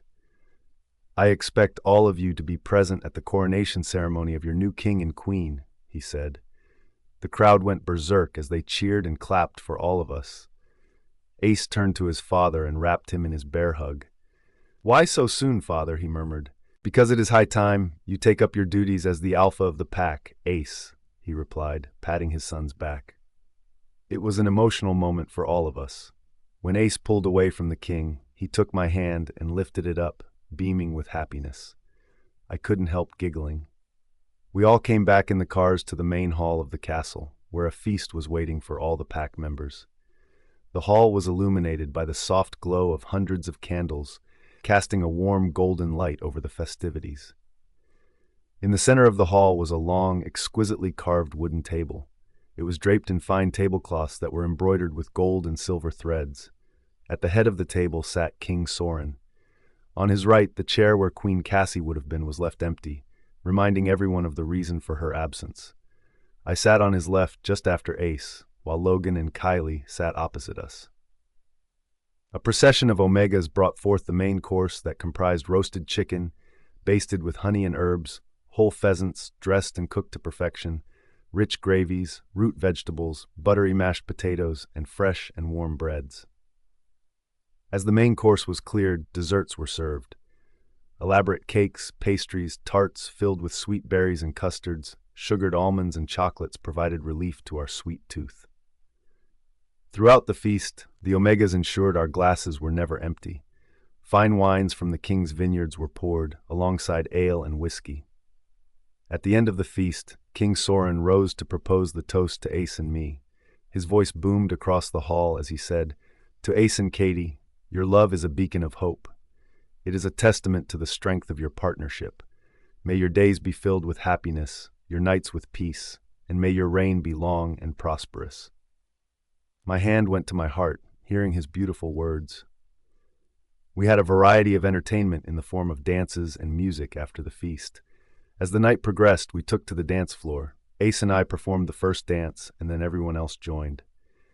From the corner of my eyes, I saw King Soren leaving. He looked tired and lost. Ace leaned over and said, "He is going to meet Mom in the dungeons." "I feel bad for him, Ace," I said. "Why doesn't he revoke his decision and get her out of the prison?" Ace swayed with me to the music. "He will never do that, but I know that without Mom, he is going to be very lost. So I have an idea." "Okay," I murmured and rested my head on his chest. "Sometimes you have to make adjustments." He lifted my chin up and kissed me. "Don't worry, love. I won't let her ever meet you." Surprised, my eyes widened, but I asked nothing because I wanted my Alpha to take care of me this time. Later, we both walked to our room, holding each other's hands. Kylie winked at me and mouthed, "Mark him." I bit my lip and blushed. When we reached our room, Ace said, "Do you know the torture I've gone through for one day?" I giggled, knowing fully well that Logan didn't let him meet me. He stripped my wedding gown, my jewelry, and when I was naked in front of him, he picked me up and set me on the bed. As he stared at my body, he stripped and tossed his clothes on my wedding gown. He crawled over me and said, "I can't wait to mark you, Katie. My wolf was going insane and he can't handle it anymore." I cupped his cheeks and said, "Then mark me, my Alpha." And with that, he captured my lips. I opened up for him and he delved his tongue inside, rediscovering me. My mate, my husband, my Alpha. I wanted to give him everything that belonged to me. He had my heart, and I was ready to give him my soul. I noticed that his fangs had slipped out of his gums. Seeing them gave me a different thrill. I turned my neck to the side to expose my skin where he would mark me. "Mine, mine, mine." He snarled in an animalistic voice. Ace had finally marked me, and now it was my turn to mark him. Katie POV. Ace pulled his fangs out and licked my mark with his saliva. The pleasure he was experiencing in marking me was palpable through our bond. "Now you're mine," he murmured. Lifting his face, he looked down at me with his honey eyes. "But my wolf wants you to mark us." With my chest rising and falling, I said between short breaths, "I can't wait to mark you." He stared at me intensely, and in a flash of a second, he lifted me up in his lap like I weighed nothing. He cupped the back of my neck and pulled me to his lips. "Do it," he said, and clasping my waist with his powerful arm, he pressed me against his chest. Each sensation that cruised through me was like a whisper of silk against my skin, like ripples dancing furiously in a pond, like the intoxicating scent of honey melting on my tongue. It was a symphony of senses, or was it a cacophony? I didn't know. My climax reaches a feverish crescendo. I wanted to come badly, and I wanted to mark him. My fangs slipped out, and my gaze darted to his skin where his shoulder met his neck. On instinct, he looked to the side, exposing it to me. Suddenly, the heat in my belly uncoiled at the speed of an asp. I sank my fangs into his skin. Ace cupped the back of my neck tightly, grunting as I marked him, making him mine forever. The mate bond between us snapped in like a missing piece of a puzzle. Both of us slumped to the bed, exhausted, satiated, and utterly joyous. I didn't have the energy to move, so Ace got up and cleaned us both. He covered us in the blanket and pulled me to him. "Thank you," he murmured against my ear through choked emotions. "You've saved me from going moon crazy." I snuggled my face into his chest. "I saved myself from all the suffering, love. When you left me, I couldn't think of living without you." "Oh, Katie." He just held me tightly and kissed the crown of my head. I love you. I love you too. Next day, we both woke up late because Ace decided to have sex with me until dawn. My alpha was simply insatiable, and now that I was his wife, we didn't have to hide and have it for as long as we wanted. Correction, as long as he wanted. I slapped his chest when he wanted another round. We have to go downstairs. Damn it! I chided him. No, we can stay here, he said with a grin. I smacked his arm and got up. When I turned to look at him, he was looking at me with his patent silly smile, with his arms cradled beneath his head. Get up, Alpha Ace, I urged. I rushed to the bathroom to get ready, knowing fully well that Ace was so relaxed that he didn't want to get out of the bed. However, I was wrong. He joined me in the shower. Marrying your brother's best friend wasn't on my agenda. I tried my best to avoid him, but I guess Moon Goddess had other plans. Marrying your brother's best friend is the greatest idea ever generated in the world. Thankfully, he didn't pursue me further, and we joined King Soren and my brother and Kylie for lunch. When Kylie's eyes went to my mark, she squealed in joy. Congratulations. I blushed. Thanks, I said, scrunching my nose. Logan congratulated Ace. I can't think of a better husband for Katie, he said, looking at my mark on Ace. To come to think of it, how did I miss the signs that you were always so overprotective of my baby sis? And why did you come to me and become my beta, despite you having your own pack? Ace looked at him blankly, as if trying to remember. Logan realized his mistake instantly. Hey, how about you and I go hunting at night? That seemed to relax Ace. Hunting was a sport that wolves loved. Sure, he replied. I will arrange for the hunt tonight. As we sat for lunch, I noticed how King Soren was quiet. I knew he had gone to meet his wife in the dungeons, and that weighed a lot on me. The urge to voice my opinion about it was strong, but it would be better if Ace handled it. I didn't want to influence his decision. Silence settled in the air as we had our lunch. It was Logan who broke the silence. About the war on Rebecca's pack. Do you want me to join you? He asked King Soren.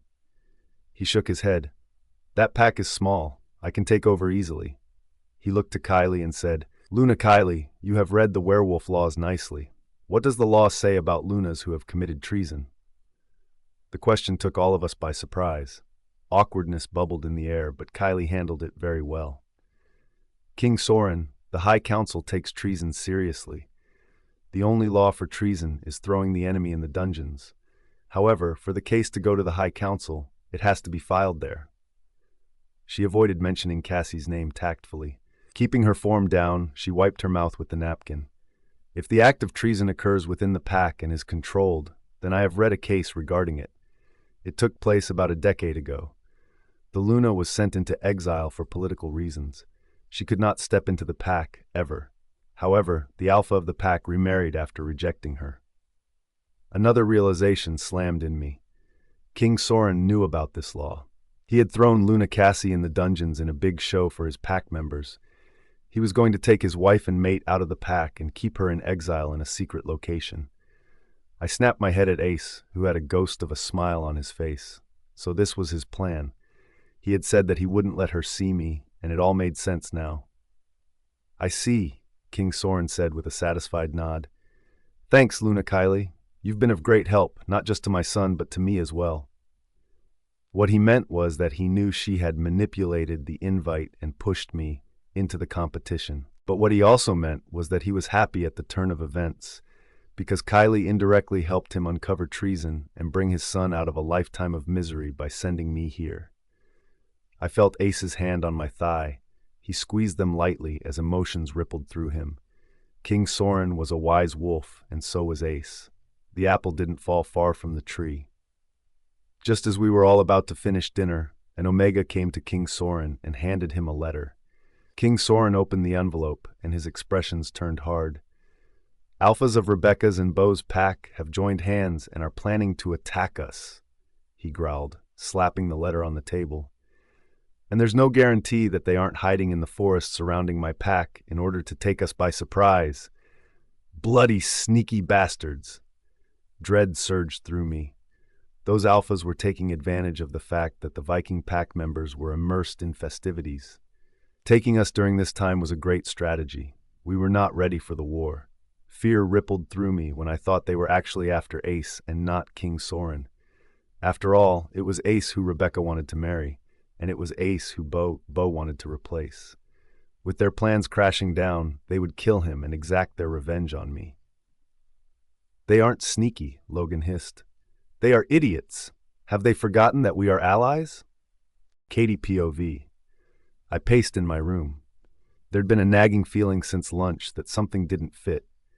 Ace and Logan had gone to King Soren's library, where they wanted to discuss more about this impending war.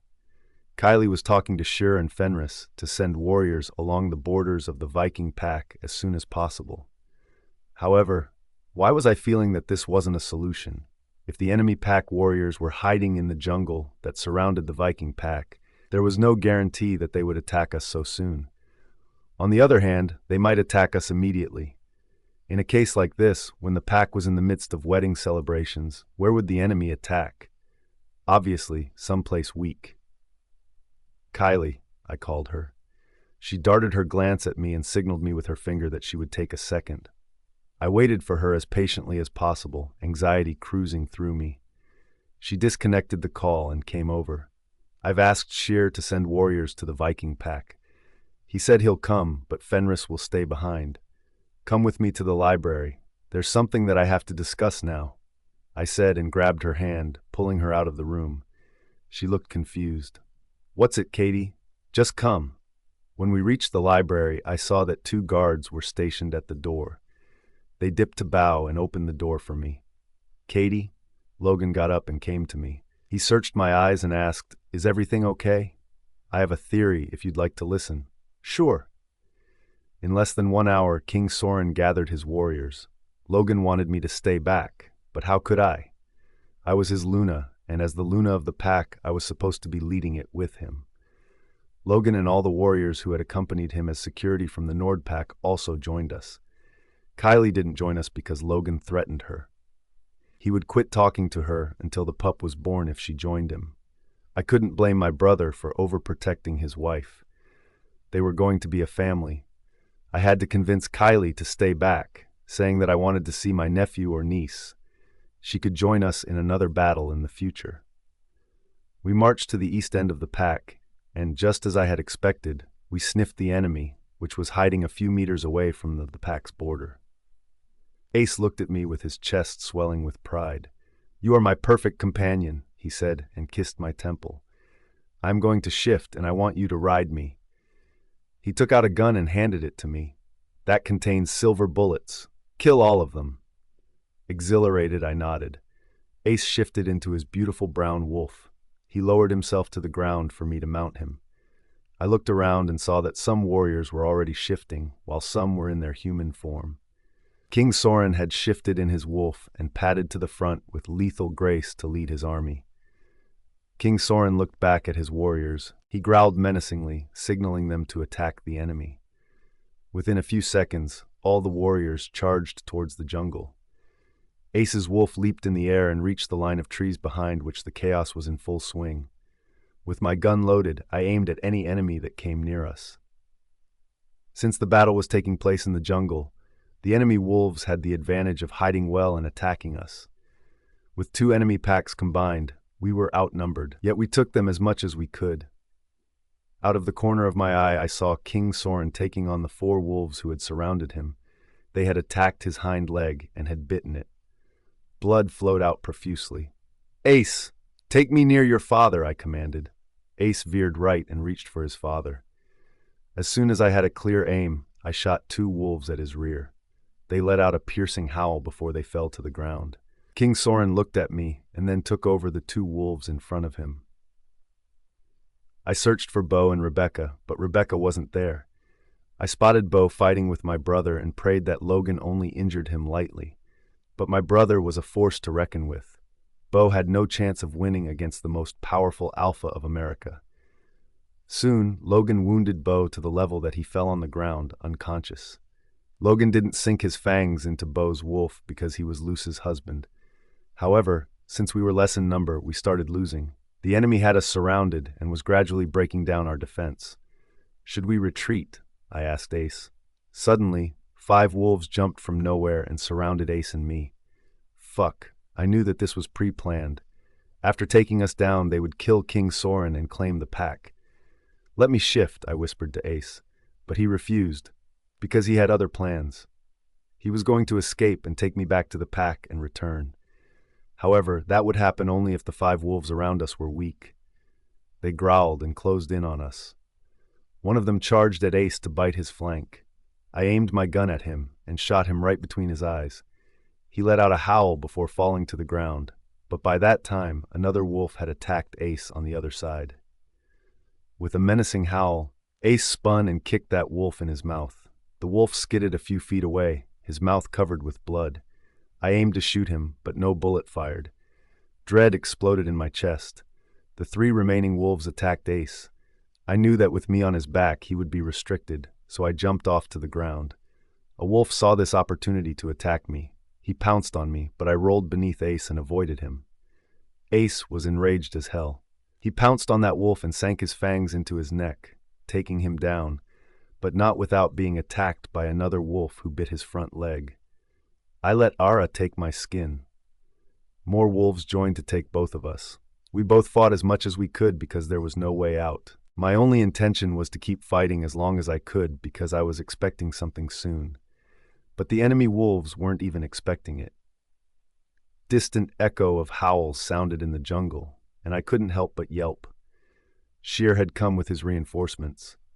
Another echo of howls sounded from our left, and I knew that Logan's warriors had come. It took the enemy by complete surprise. The alphas of the pack started to retreat along with their warriors, but our allies were unforgiving. We dominated the scene in less than an hour. Some warriors of the enemy ran away while most were killed. Rebecca's father wanted to leave as fast as possible, but Ace wouldn't let him go.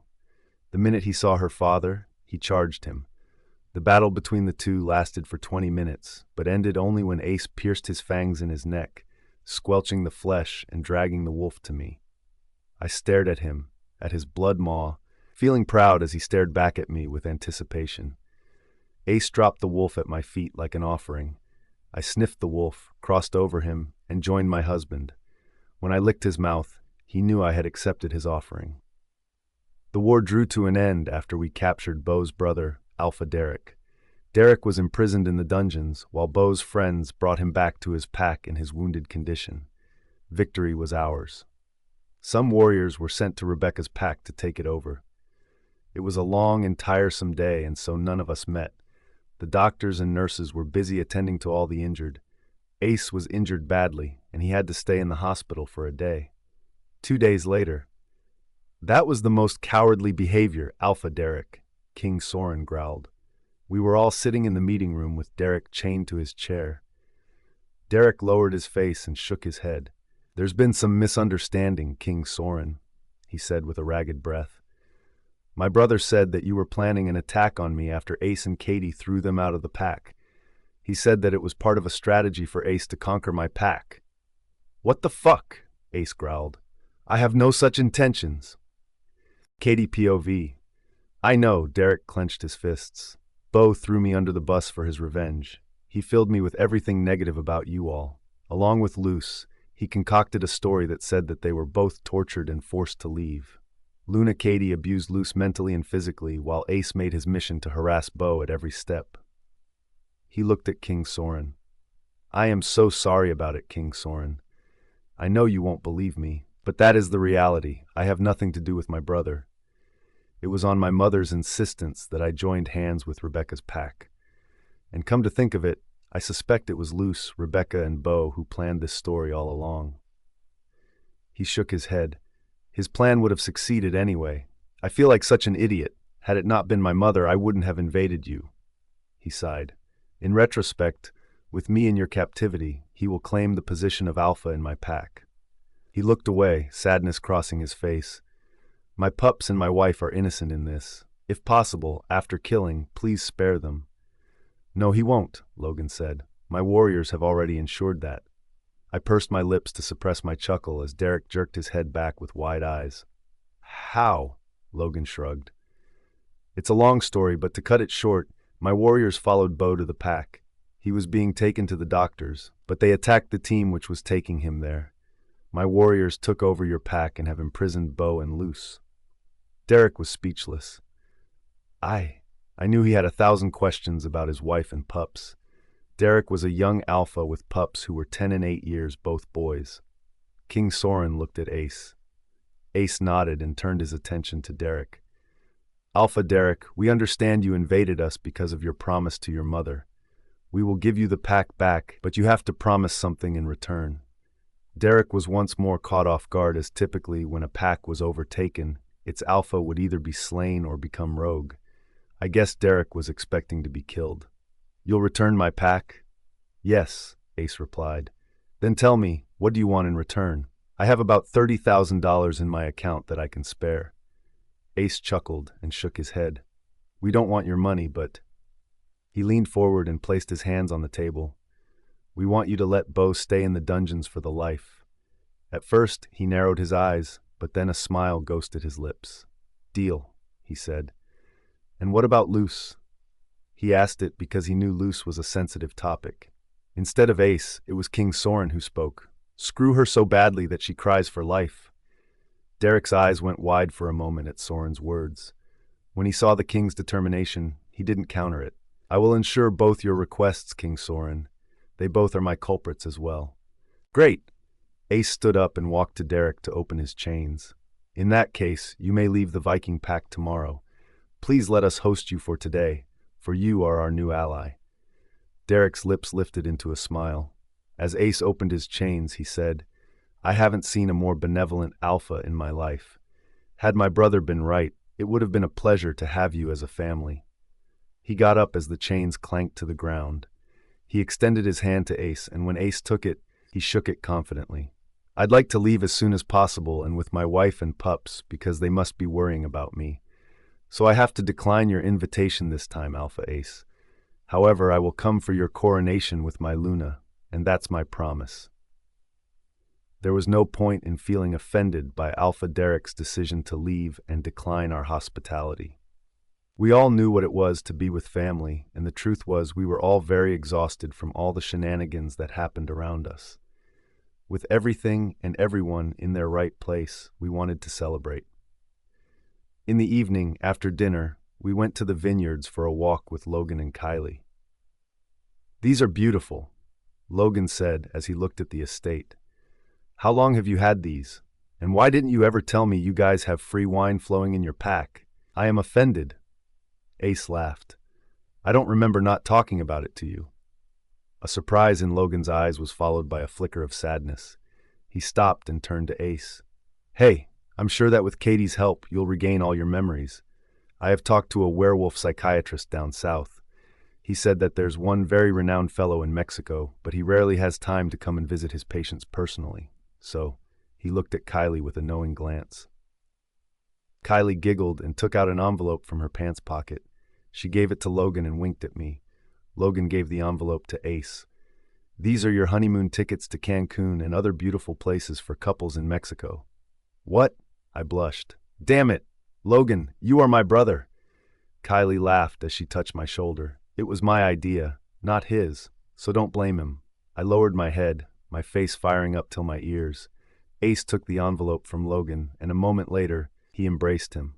"Wolf, you've been extremely nice to me. Thanks for all of it." Logan patted his friend's back, taking a deep breath in. "I miss my beta." Ace removed himself and asked, "Who is going to be your new beta? I don't think anyone can replace me. I was the best." We all became quiet because this was the first time Ace had remembered something about his past. Emotions swirled in my throat as I glanced at Logan and Kylie, not knowing how to respond. Logan responded carefully and in a normal way. "I can't," he said. "You were the best I ever had, but Kylie has offered herself to be my beta. What do you think? Should we recruit her?" Ace burst out laughing. "You'd hardly get a day's job done."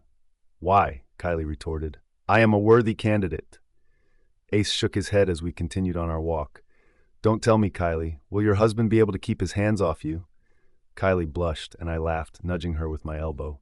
"Who are you going to make your beta?" I asked Ace. "Without a doubt you, but only until you become pregnant with my pups." this wolf. I blushed deeply again as I smacked his arm. If that is your criteria, then I am not making Kylie my beta, Logan declared. What? Kylie whined. Logan cupped her neck and pulled her to him in a gesture that indicated that she belonged to him. That's right, love. I curled my arms around my alpha, and he kissed the crown of my head. I got an idea, Ace said. How about we have beta trials? Fantastic, Logan replied. The opportunity will be fair, and everyone will have a chance to showcase their skills. We walked around the vineyards for another hour. I was surprised by the immense wealth that the Viking pack possessed. They might look like a small pack from the outside, but they had deep roots. Ace told us what all he owned. Apparently, we had stables from where the horses were picked up for professional racing by the humans. We also had a real estate business in the human world. But what was shocking was that Ace owned a car racing circuit. I hope it wasn't illegal. 2 days later, Logan and Kylie left. As I bade them goodbye, I couldn't help but feel sad. My brother and sister-in-law were my pillars of support. They had always been with me through thick and thin. Sometimes my thoughts would run to what I had gone through, but I would try not to dwell on it. The important matter was to help Ace heal. King Soren walked with us to the main hall, where we sat down. We knew he wanted to talk to us. Son, he said to Ace, I was thinking about... He clenched his teeth. About Mom? Ace asked. King Soren nodded tiredly. I know what to do about her, Ace said. In fact, we both knew about the next course of action. But wait for the coronation ceremony, Father. Yes, I am patiently waiting for it, Ace. We went on our honeymoon a week later after things settled down. With King Soren still at the helm of affairs, it was easy for us to take a break. Mexico was beautiful. Katie POV. Honeymoon in Mexico was simply enchanting. We stayed at an adult luxurious resort that faced the white sandy beaches of Cancun. Ace and I spent most of our time in the room because my wolf was insatiable. We christened every surface of the room, including the bathtub, floors, and even our balcony. Yes, he nodded inside me 3 times in 3 days. The first day was painful as hell. I screamed when he nodded inside me, but he pinned me to the bed, his wolf snarling at me to stay in place because he wanted to plant his seeds inside me. The second day it was less painful and remained the same on the third day. When he retreated, he would scoop his cum and put it back inside me, saying, I can't let my boys go astray. Each one of them will go inside you. When we were lounging on the pristine white sand beach, he would cover us with a sheet and mount me. If there were many people on the beach and he wanted me, he would carry me to the palm forest near the beach. Overall, my honeymoon could be defined as fuck honeymoon. The attention he got when we would dine was absolutely annoying. I caught girls blushing at him all the time. One particular waitress suggested she would wait for him behind the hotel if needed a quick fuck. Before Ace could react, I got up and pushed her. She fell on her butt, and it created a huge commotion. It took an hour for Ace to quiet the management at the hotel. Not that I cared, but all others got the message that he was mine. While Ace went scuba diving, I went snorkeling. The experience was out of the world. Underwater world was beautiful, and I wondered if there were mermaids around. I had heard that mermaids existed, but no one had ever heard of them. I also forced him to meet the psychiatrist who helped him greatly with his memories. He asked me to take it slow and not force him to remember anything. The spell cast on him was pretty powerful, the doctor said to me. I swallowed thickly as I looked at Ace, who was sleeping on the couch after the session. The doctor cautioned, make sure that you don't lose temper around him for a few months. Patience is the key, Katie. I nodded because I would do anything for the only wolf I ever loved in my life. Honestly, I didn't want to come back, but duty calls. When we returned, King Soren welcomed us and then asked Ace to join him in day-to-day activities so that he got to know what he was supposed to do as the king. Ace got majorly busy, and I was also tutored on how to be a queen. Goddess, it was an ordeal. I seriously contemplated asking Ace to abolish the monarchy, but he said that his people liked to see their king and queen. He also said that the Viking pack was hundreds of years old, with the same family ruling over it. We are of Irish descent, Katie. What do you expect? Coronation Day. The castle was draped in banners of green and gold, its walls humming centuries-old history. As the sun rose, the streets were transformed into rivers of shimmering gold. Pack members gathered outside the walls of the castle with anticipation. Inside the grand hall, there were counselors waiting for our arrival. Logan, Kylie, Shur, Fenris, Alpha Derek, and so many of our allies were present over there, each looking at the festivities curiously. They had never witnessed anything like it. How could they? We were the only monarchs in the werewolf community. King Soren had asked us to be there by 8 a.m. Ace wore his traditional velvet and ermine robe while I wore a crimson silk gown. As Ace stepped forward towards the intricately crafted throne, I stepped to the right, where Kylie and Logan were. "This is so good," Kylie said excitedly. The crown, an ornate diadem of gold and jewels, rested on King Soren's head. He was standing in front of the throne. As soon as Ace stepped onto the raised platform where the throne was, King Soren stepped to the left. The shaman, who was standing there to perform the ceremony, bowed to Ace. Ace got down on his knees and lowered his head in front of his father. The shaman started chanting incantations. When he finished the prayer to the moon goddess, he lifted the crown, its jewels catching the light, casting a rainbow across the hall. Slowly, he descended the crown on Ace's head. The crowd erupted in cheers.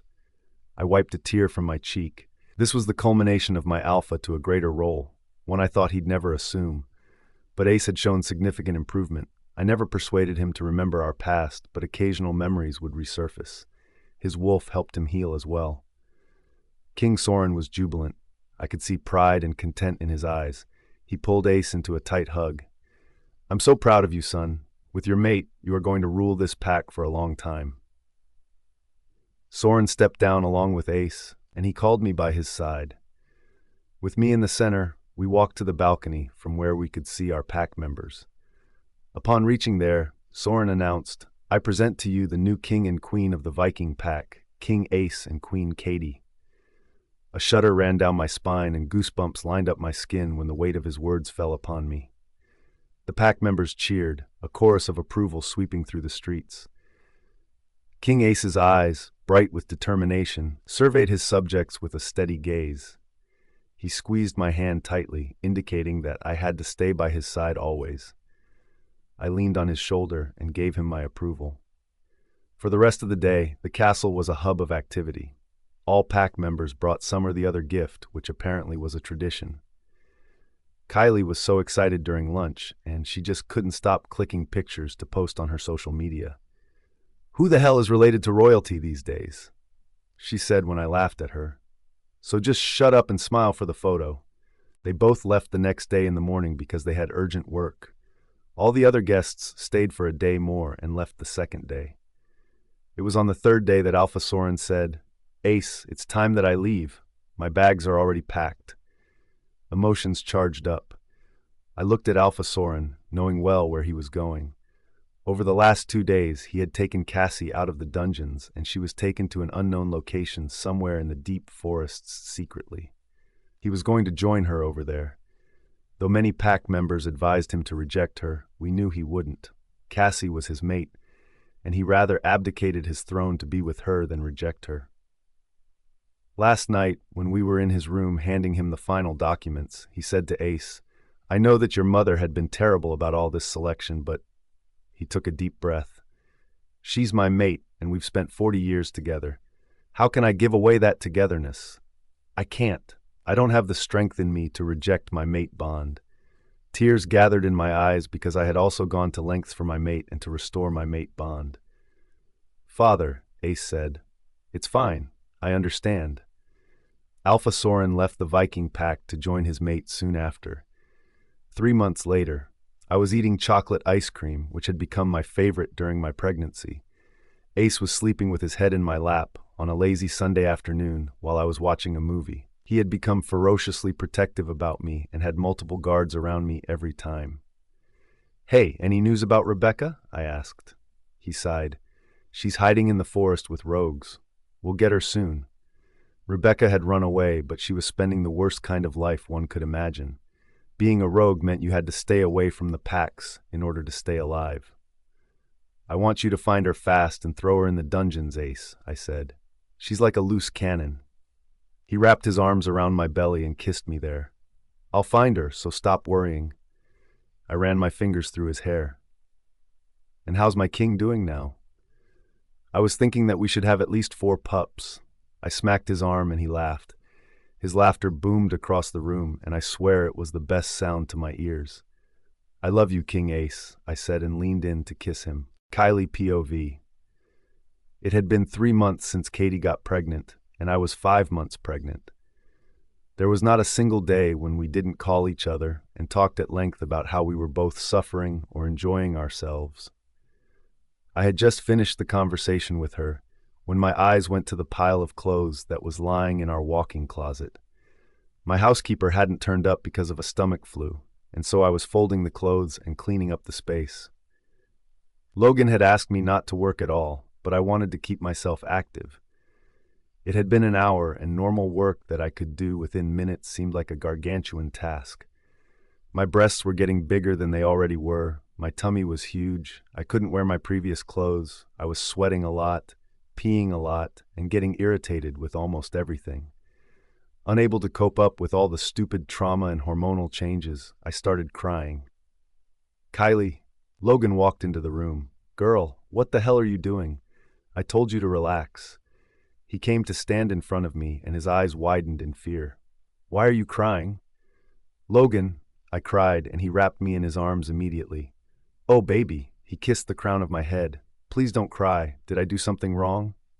No, I sobbed. I looked down at the sundress that I was wearing. I've grown so big, my clothes are bursting, and I feel so exhausted. I've become so fat, and I'm eating twice the normal. What is happening to me? He picked me up in his arms and gently walked to the bed with a smile on his face. Love, you look so beautiful right now. He set me on the mattress. As I shifted back and rested on the pillows, he crawled over me on his fours. I've been in awe of those breasts ever since, you know. Do you know all I dream of is your big boobs all the time in the office? And you're saying that you've grown bigger? For me, bigger the better. He cupped my breast, and I smacked his hand away, chuckling. You are nothing but a big pervert, I said, wiping my tears. But look at me. I've grown so round. Is this even normal? He grinned. For me, being with you is normal. I hate to stay away from you, and, in fact, I am planning to shift my office to one of the rooms below. I shook my head. Now you're sounding crazy. We had held beta trials for the Nordpack. Though Gamma Andrew was a fantastic candidate and should have been promoted, Logan declared beta trials would take place. It's a different thing that Gamma Andrew was now Beta Andrew. He proved to be a great asset. Not only had he worked closely with Ace, he knew the insides out nicely. He beat every other candidate in the trials that were a testament of toughness, bravery, and intelligence. I am crazy, but for you, he said. He lowered his face to my breasts and rested between them. This is my favorite place to be. My lips curled up as I stroked his hair. How is grandfather doing? He hasn't visited us after marriage. He mumbled something in between my breasts. I fisted his hair and lifted his face. Alpha Logan, can you behave just once? No, he said and went back to where he was. Moments later, he lifted his head and said, Gramps will come here when you have birthed our pup. I see, I mused at his words. You know what? I feel that we have more than a pup here. There are twins, in my opinion. I mean, look at me. I am so fat already. He whipped his head up, his eyes sparkling with joy. Really? That is awesome. How about we go to the doctor and get it checked? We can, I replied dryly. But not today. The constant ring on his phone forced him to take the call. Andrew, he growled through the phone. What's so important that you are disturbing my time with my wife? Beta Andrew sounded urgent when he said, We've spotted Rebecca. Logan jerked straight up. Where? He asked, his expression becoming serious. She's with a group of some junkies. They are headed towards the human town. Logan glanced at me. I narrowed my eyes and took the phone from him. Andrew. Yes, Luna, he said, a little taken aback. Capture Rebecca at all costs. I don't care if you don't get hold of anyone else. Yes, of course, he replied and disconnected the phone. Rebecca had gone rogue, and because she was constantly changing her place, it was difficult to trace her. Rogues weren't usually near the pack because they were killed when they came near. Rebecca took advantage of it. They finally found her after 5 months, and I wanted to seek revenge for Katie. When I gave the phone back to Logan, I found him smiling at me. "I love you. I love you too." And Logan brought his face back to his favorite place. After a chase of 2 hours, Rebecca was finally caught. Andrew brought her to us. As I stood with Logan, I couldn't believe what I saw. She looked horrible, and she was stinking so badly that I retched.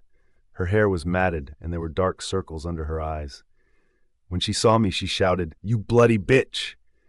Because of that sickening sister-in-law of yours, I am in this condition.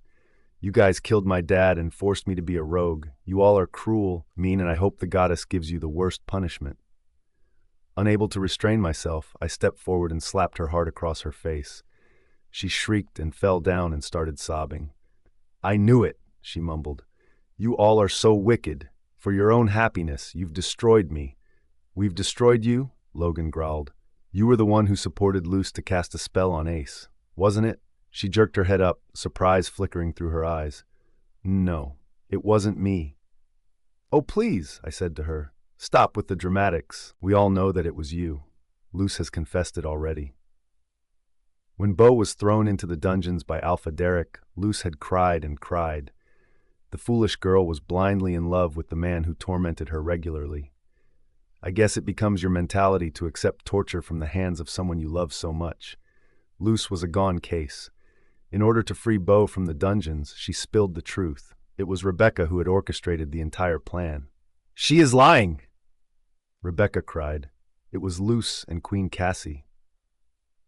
"Well, who cares who it was?" I said, crossing my arms across my chest. "Eventually, you were a part of it, and that is a crime. Casting spells by witches is banned for a reason. If you like, we can hand you over to the Elder High Council, and they will put you in their dungeons, which would be a lifetime of hell for you."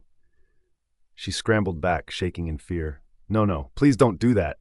Logan gritted his teeth. "Guards!" he shouted. "Transport her to the Elder High Council.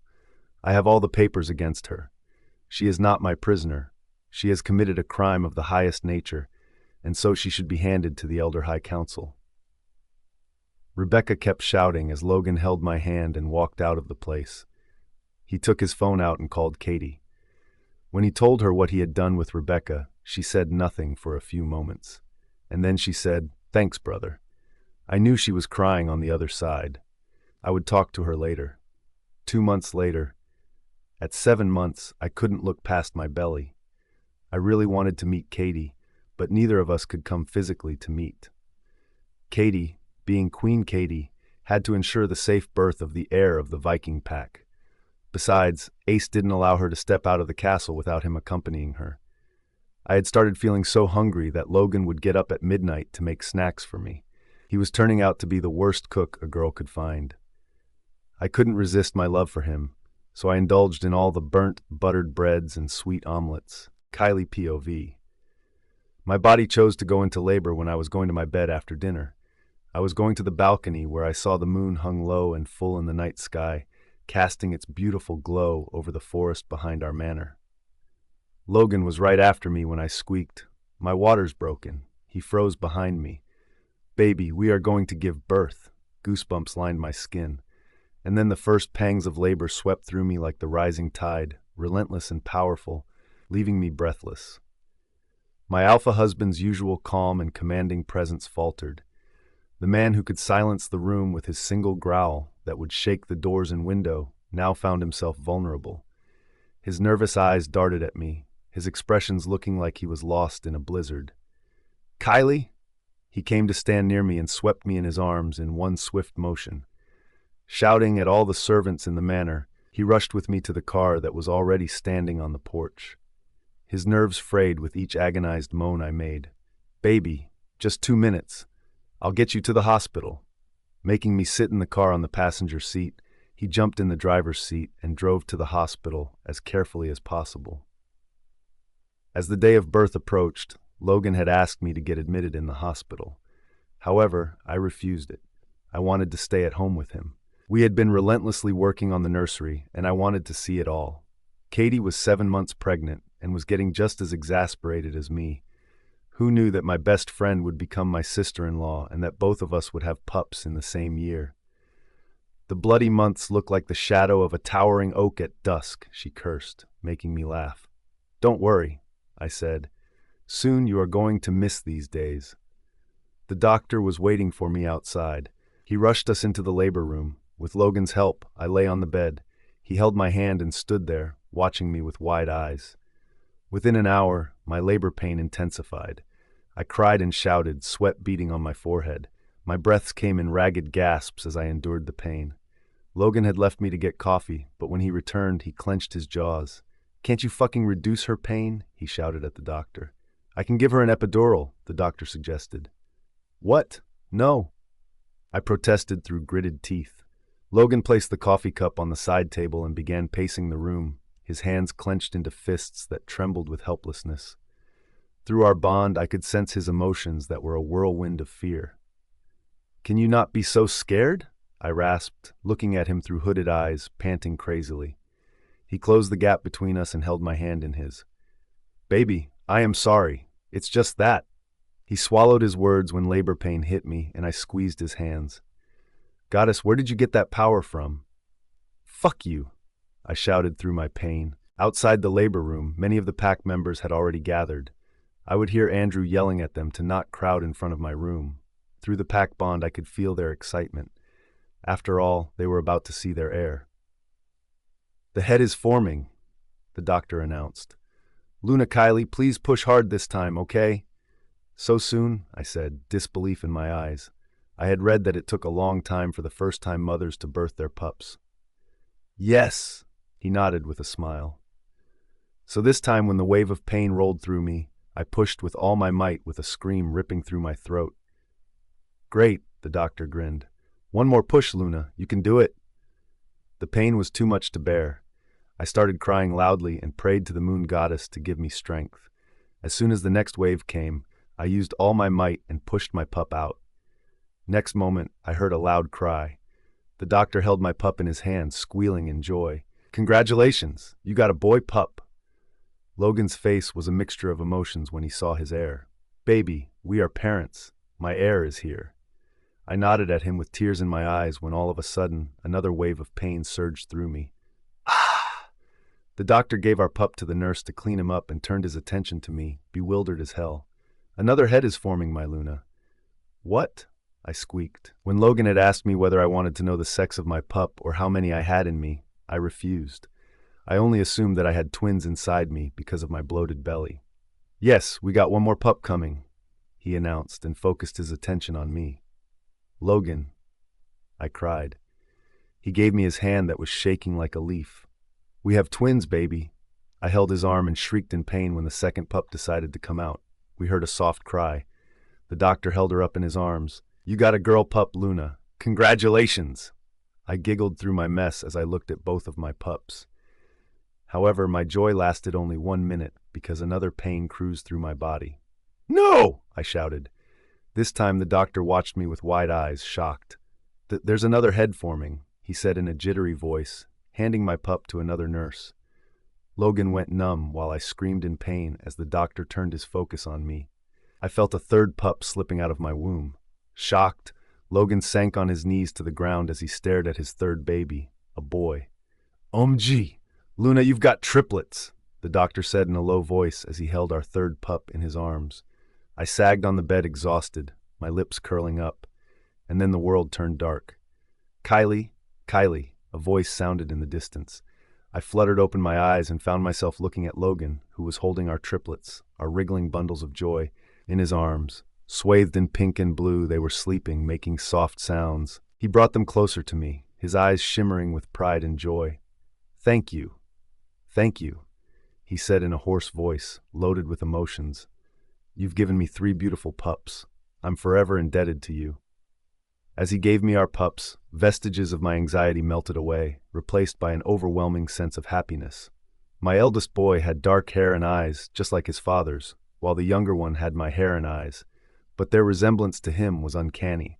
My little girl had hair like mine, thankfully, but even her eyes were like her father's. He sat at the edge of the bed where my hand was attached to several tubes. The doctor said that he will discharge you after 2 days, Logan said, stroking the soft hair of his daughter, his heart swelling with love. In this moment, I could feel the hushed reverence of the pack members, because they knew that the legacy of their Alpha and Luna would continue and their pack was safe. Logan leaned over and kissed my forehead. "I love you so much, baby, and I am so proud of myself." I rolled my eyes. "Why are you proud?" "My boys did great work inside you. They swam to the right eggs." I smacked his arm, and he burst out laughing. Just then, Grandfather Hanks entered the room with a bouquet in his hand. "Grandfather!" I tried to get up, but plopped back, feeling dizzy. Don't, he insisted as he came to me. He gave me the bouquet, and then all his attention went to his great-grandpups. Dead goddess, they are the most beautiful pups I've ever seen in my life. After all, they got my genes. And I blinked my eyes at Grandfather, trying to find resemblance between my pups and his face. He beamed with happiness as he picked up our eldest. "What names have you decided?" he asked us. Logan glanced at me and said, "Kale, Layla, and Torin." Logan POV. I was looking at my family as we all sat for a picnic in one of the gardens on my estate. The sun hung high in the cerulean sky, casting a warm glow over the garden. Gentle breeze rustled the leaves of oaks and aspens, carrying a sweet scent of the blooming flowers. The pack was jubilant after the triplets were born. There was not a household who came to bless our pups when we celebrated their birth and then the first birthday. Usually the she-wolves had one pup at a time, but my Kylie gave me 3 pups. The moon goddess was kind to me. I didn't know what I had done to become the luckiest werewolf. Katie gave birth to twins, Aiden and Arya, 2 months later. While Aiden was a carbon copy of his father, I was happy that at least Arya had our family genes. Ace was over the moon when he had his pups. He had recovered beautifully over the past months with Katie's help. My best friend, my former beta, was now King Ace. I think the moon goddess brought him close to me because he was Katie's mate. I couldn't have trusted anyone other than Ace as my sister's husband. Ace's father had gone to an unknown location to join his mother, but when pups were born, he came to meet them. Katie told me that Cassie had knitted sweaters for her pups and sent them through Soren. It was a lovely gesture, considering Cassie wasn't used to doing any work. I had heard from Alpha Derek that Luce was working like a servant in their household, and he ensured she was nowhere near his Luna. My thoughts were broken when the laughter of children echoed across the lawn. I rubbed my chest as warmth flooded it, seeing all 5 of them playing. We've had many summers at Ace's castle, but this summer we invited them to our place. I was sitting at a long wooden table on which was a bountiful spread of summer delights.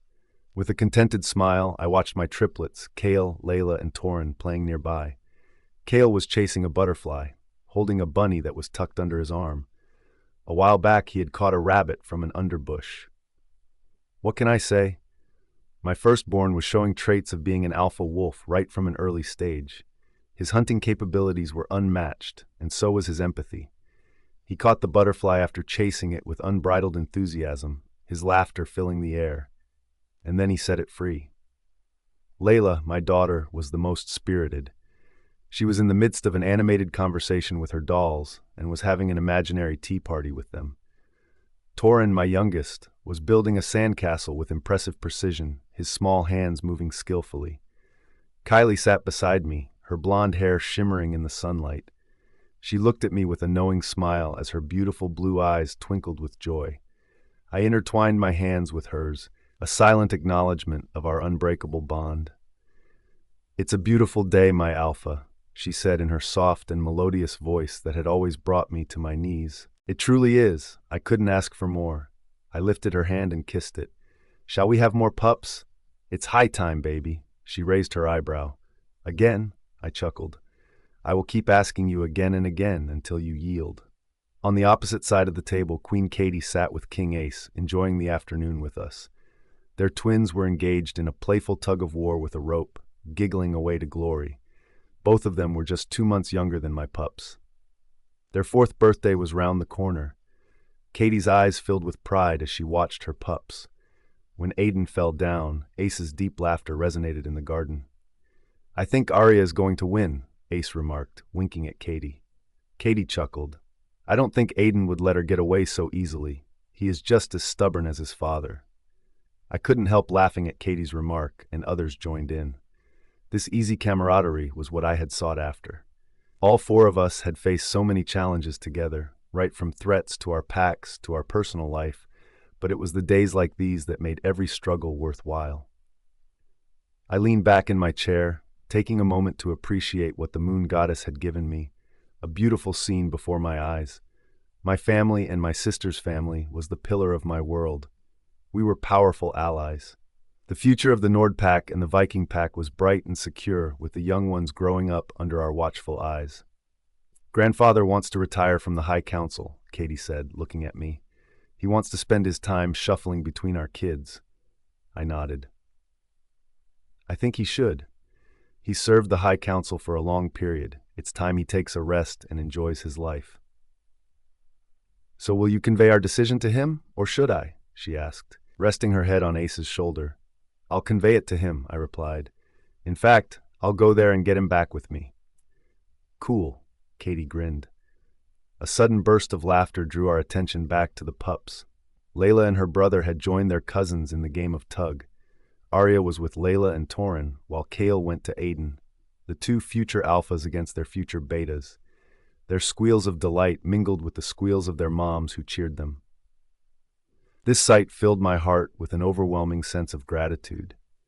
An hour later, after the pups were completely covered in mud, grass, and twigs, the mothers took them for a bath. Ace and I shared about the latest things that we were doing or implementing in our packs. When the moms came back with pups, the pups raided the table all at once. Ace and I laughed at our wee little voracious wolves. Both of us were given duties to feed them, and we took our duty seriously. After lunch, the nannies came to take each of them back to their rooms. Tired and exhausted, the pups went off to sleep in their nanny's arms. The four of us sat together and talked about various things. As the sun began its descent and it started to get dark, I urged all of us to head back to the living room. I poured whiskey for Ace and myself and wine for the girls. Kylie joined me on the couch where I was sitting and watching Ace play the piano. She whispered in my ear, "I think I am open to having another pup." My eyes snapped to her. "Really?" "Shh!" she giggled, glancing at Ace and Katie. "Yes, we can start from tonight." A wolf just needed an invitation, right? 18 years later. Astrid POV. "I am so sorry, Astrid," said Police Officer Hannah Montry as she sat in front of me with concern in her eyes. "I really want to say something, but I have no words for your loss." I stared at the blank space in front of me because I had no words for my loss or my situation. If God existed, then he was just being cruel to me. Wrapped in a blanket on this chilly October evening, I sat on the chair where Mom used to sit, knitting a crochet shawl. This was her stress-buster activity. Dad would come home and immediately shower kisses on her. But now, they are gone, just like that, in a stupid accident. Their car skidded down a deep valley after the tire exploded, the officer explained. "It was misfortunate. Maybe you should aunt and uncle. You're 17. I blocked her words after that because suddenly I had this urge to cry. So a cry escaped my lips, or was it a scream? And then I sobbed, wailed. State sent me a caretaker for the night to observe my condition. I was curled up in my bed over the photos of my mom and dad, under the crochet shawl she had knitted a month back.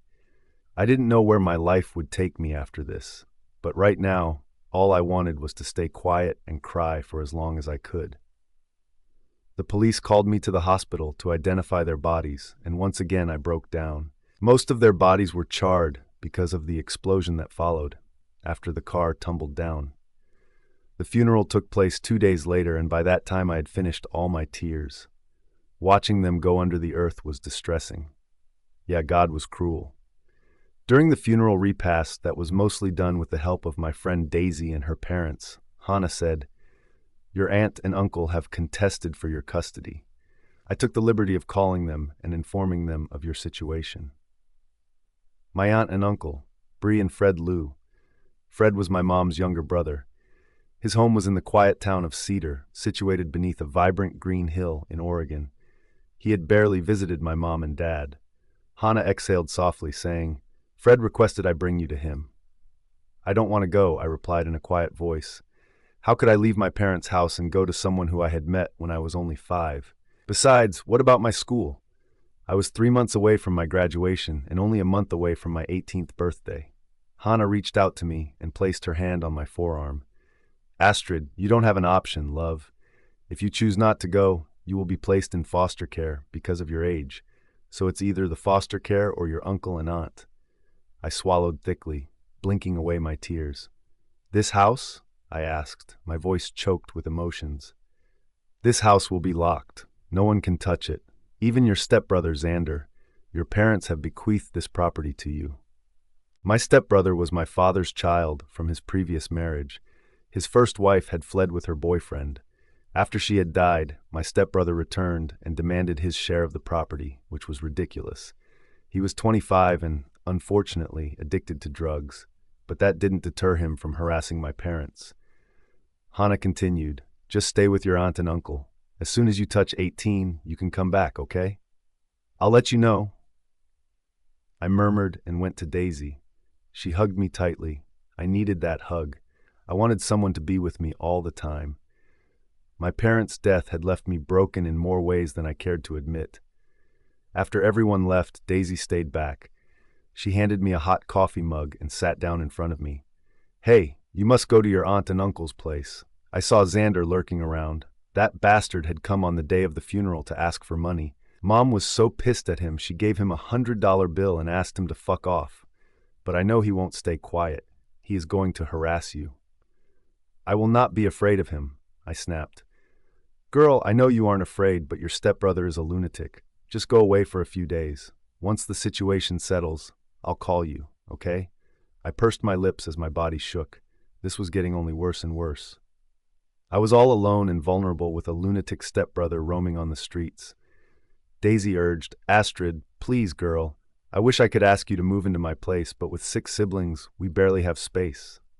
I know, I mumbled. You've already done so much for me. Shut the fuck up, she chided me. I expect you to do more for me. And it was the first time I chuckled. Absolutely. Next morning, I hefted my suitcase and threw it in my Beetle. Daisy's mother had sent me enough lunch to last for a week. You better eat it, okay? Daisy said as I strapped my seatbelt. Though I could have taken a flight to Portland, I decided to drive my Beetle, one that Dad had bought for me last summer when I got my driving license. Keep your location on and remain on the highways. Don't you fucking go via shortcuts. Stop being my mom, I giggled. Shut up and drive safely.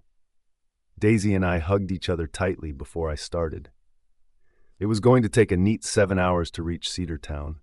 2 hours later, I stopped at a gas station for a small break before resuming my journey.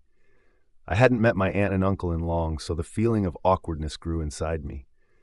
They had 2 kids, Brianna and Nate. Brianna was my age, but Nate was a year younger.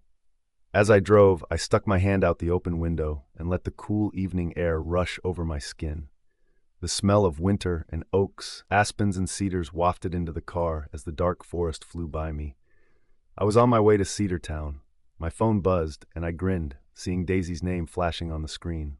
Hi, I chirped. Hey, I've heard that Cedar Academy is amazing. I mean, their football team is first in state, she said. I rolled my eyes as I switched on the headlights. I'll be back in a month's time. Yeah, that, she said, sounding wary. Xander is hunting for you like a maniac. The police saw him with an axe around your house. They couldn't detain him because he said he found the axe in a dumpster, but you know he's mad. I paled and brought my car to a screeching halt. Is he? I breathed, staring at the screen. Yep, Daisy replied. So my advice would be for you to enroll in the Cedar Academy until this threat is over. I lifted my head up with an exasperated sigh when I saw a wolf standing in the middle of the road staring at me. OMG, I rasped. I know, Daisy replied. Babes, don't come back until I tell you to, okay? I gotta go. She disconnected the phone. The wolf had an onyx, shimmering fur. It was tall, way taller and bigger than the wolves I'd seen in the zoos. It had his head tilted up and his golden eyes were right on me. A shiver raced down my spine when I met his gaze. It was like he was trying to reach my soul, like he was studying me. Scared as hell, I quickly rolled up my window and pushed my red hair behind my ears. My skin heated because of fear or his penetrating gaze. With lethal intensity, he walked towards me, every muscle in his body rippling. He sniffed the air as he made his way towards my door. Despite not being on his forelegs, he was so tall that he stared at me through the window. I whimpered in shock, blood draining from my face. From my camping days, I knew animals would attack you if they sensed you were afraid. So I tried to stay as calm as possible and let it assess me. Suddenly, the wolf tipped his head up towards the sky and let out a deep, throaty howl.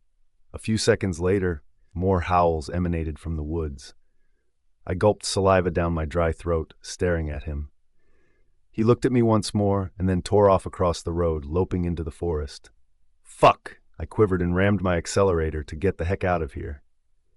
Who do you think is the wolf? Astrid POV. The experience left me rattled. Feeling 1,000 shades of scared, I stopped only in the driveway of my uncle's house. It was a nice cottage with a wrapped-around porch and lots of greenery surrounding it. The light of the porch was on, its warm glow falling on the lone swing and carefully crafted plants. Somehow, I couldn't stop the feeling of being watched all the time. My mind was into an overdrive of emotions. What if the wolf was watching me with its pack and would attack me any time? I pounded on the white door, waiting impatiently for them to open. Hurried footsteps across the wooden floor sounded from the other side. When the door opened, I found myself looking at a pair of matching green eyes but dark hair. Nate and Brianna. They both grinned. Hey! Brianna squealed and launched herself at me. We've been waiting for you, girl. She hugged me tightly, giving me Daisy-like vibes. My gaze went to Nate, who was also grinning. When Brianna left me, Nate also hugged me. Though I felt awkward at such a warm welcome, it was a lovely change. I felt like there was a family that liked me, and God knew how much I needed this after Mom and Dad died. Hi, I breathed, tucking a strand of hair behind my ear, holding my tears back. My uncle and aunt came over as Brianna tugged me inside the house and went outside to get my luggage. Fred had a strong resemblance to my mom, same strawberry blonde hair and green eyes. His wife, Bree, had dark hair with dark eyes on an angelic face. While Fred stayed behind like his reserved self, it was Bree who wrapped me in her warm embrace. How are you? She murmured kindly. My throat bobbed as I managed to nod. Bree removed herself. I'm so sorry about your mom and dad. The moment I heard about your parents, I insisted to Fred that you come and stay with us. Thanks for having me, I said with gratitude. Not at all, love, she said, immediately making warmth flooding in my chest. Brianna will show your room to you. Freshen up and come. We're waiting to have dinner with you. I smiled, nodding and glancing at Fred. He had his hands in his pocket, and the awkwardness between us grew a nigh high. I didn't know why he was so uptight about me and Mom, but it wasn't the time to ask. Brianna took me up a flight of stairs as Nate lugged my luggage upstairs. When we reached the landing, she veered left and opened an oak door, revealing a small and cozy room.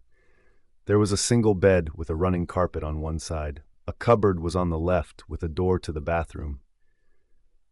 You can put your clothes and other things here, she said.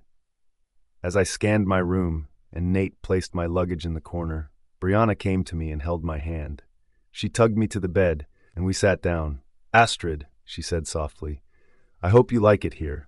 Dad may not come across as the friendliest person, but believe me, he has a very soft heart. Yeah, I licked my lips. You all are very sweet. We've been waiting for you. Dad has also enrolled you in the Cedar Academy. What? Already? I was surprised because I didn't have those plans. Nate leaned on the bedpost behind his sister. Officer Hannah called us. She wants you to stay here for 3 to 4 months. Xander is on the loose, and he can be a potential threat. Feeling miserable, I shook my head. Xander. Officer Hannah sent your school records to us, and Dad showed them to Principal Henson. Girl, you are on a roll. To get a 3.9 GPA? That's brilliant. Principal Henson was more than ready to take you in. He even offered a scholarship to you. I blushed. I was the top student in my class and had advanced biology.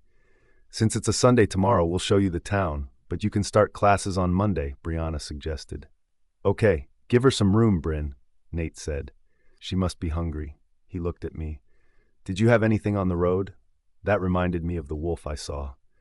I have a question. Do you have many wolves in this area? Brianna frowned. Wolves? We've heard people citing them occasionally, but nothing serious. The wolves remain in the forest. Did you encounter any? I saw a massive black wolf, I replied nervously. Whoa, tell us all about it, Nate said. Bree shouted for them from the kitchen.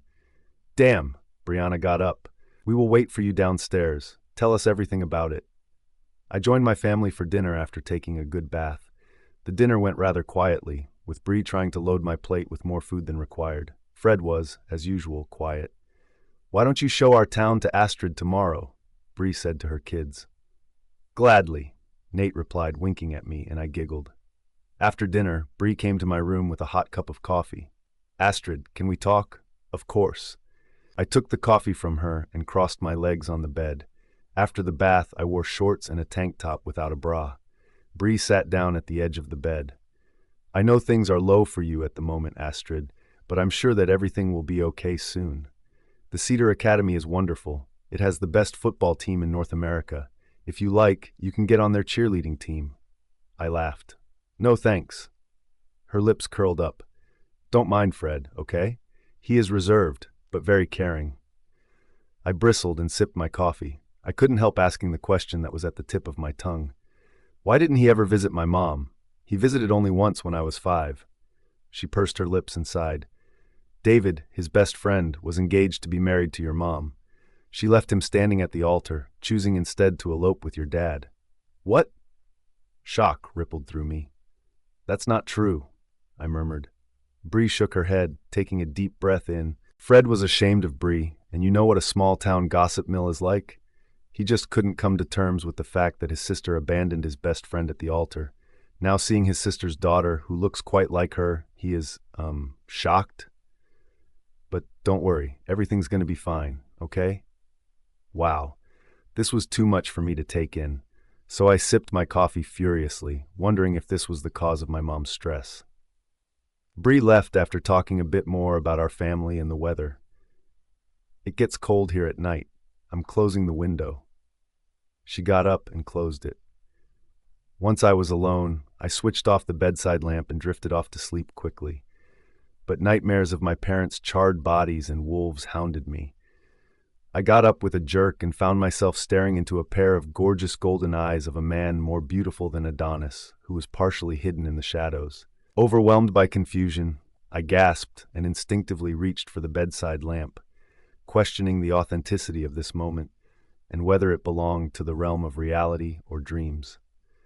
When I turned back to look at him, there was no one. My mouth dropped as cool wind rushed through the room through my open window, which I remember was closed. My heart pounded like a drummer gone mad. I rushed to the window and stared at the darkness outside. The moon hung low on the cedars, casting its silvery light over them. I chuckled at my madness for dreaming things and closed the window before going off to sleep.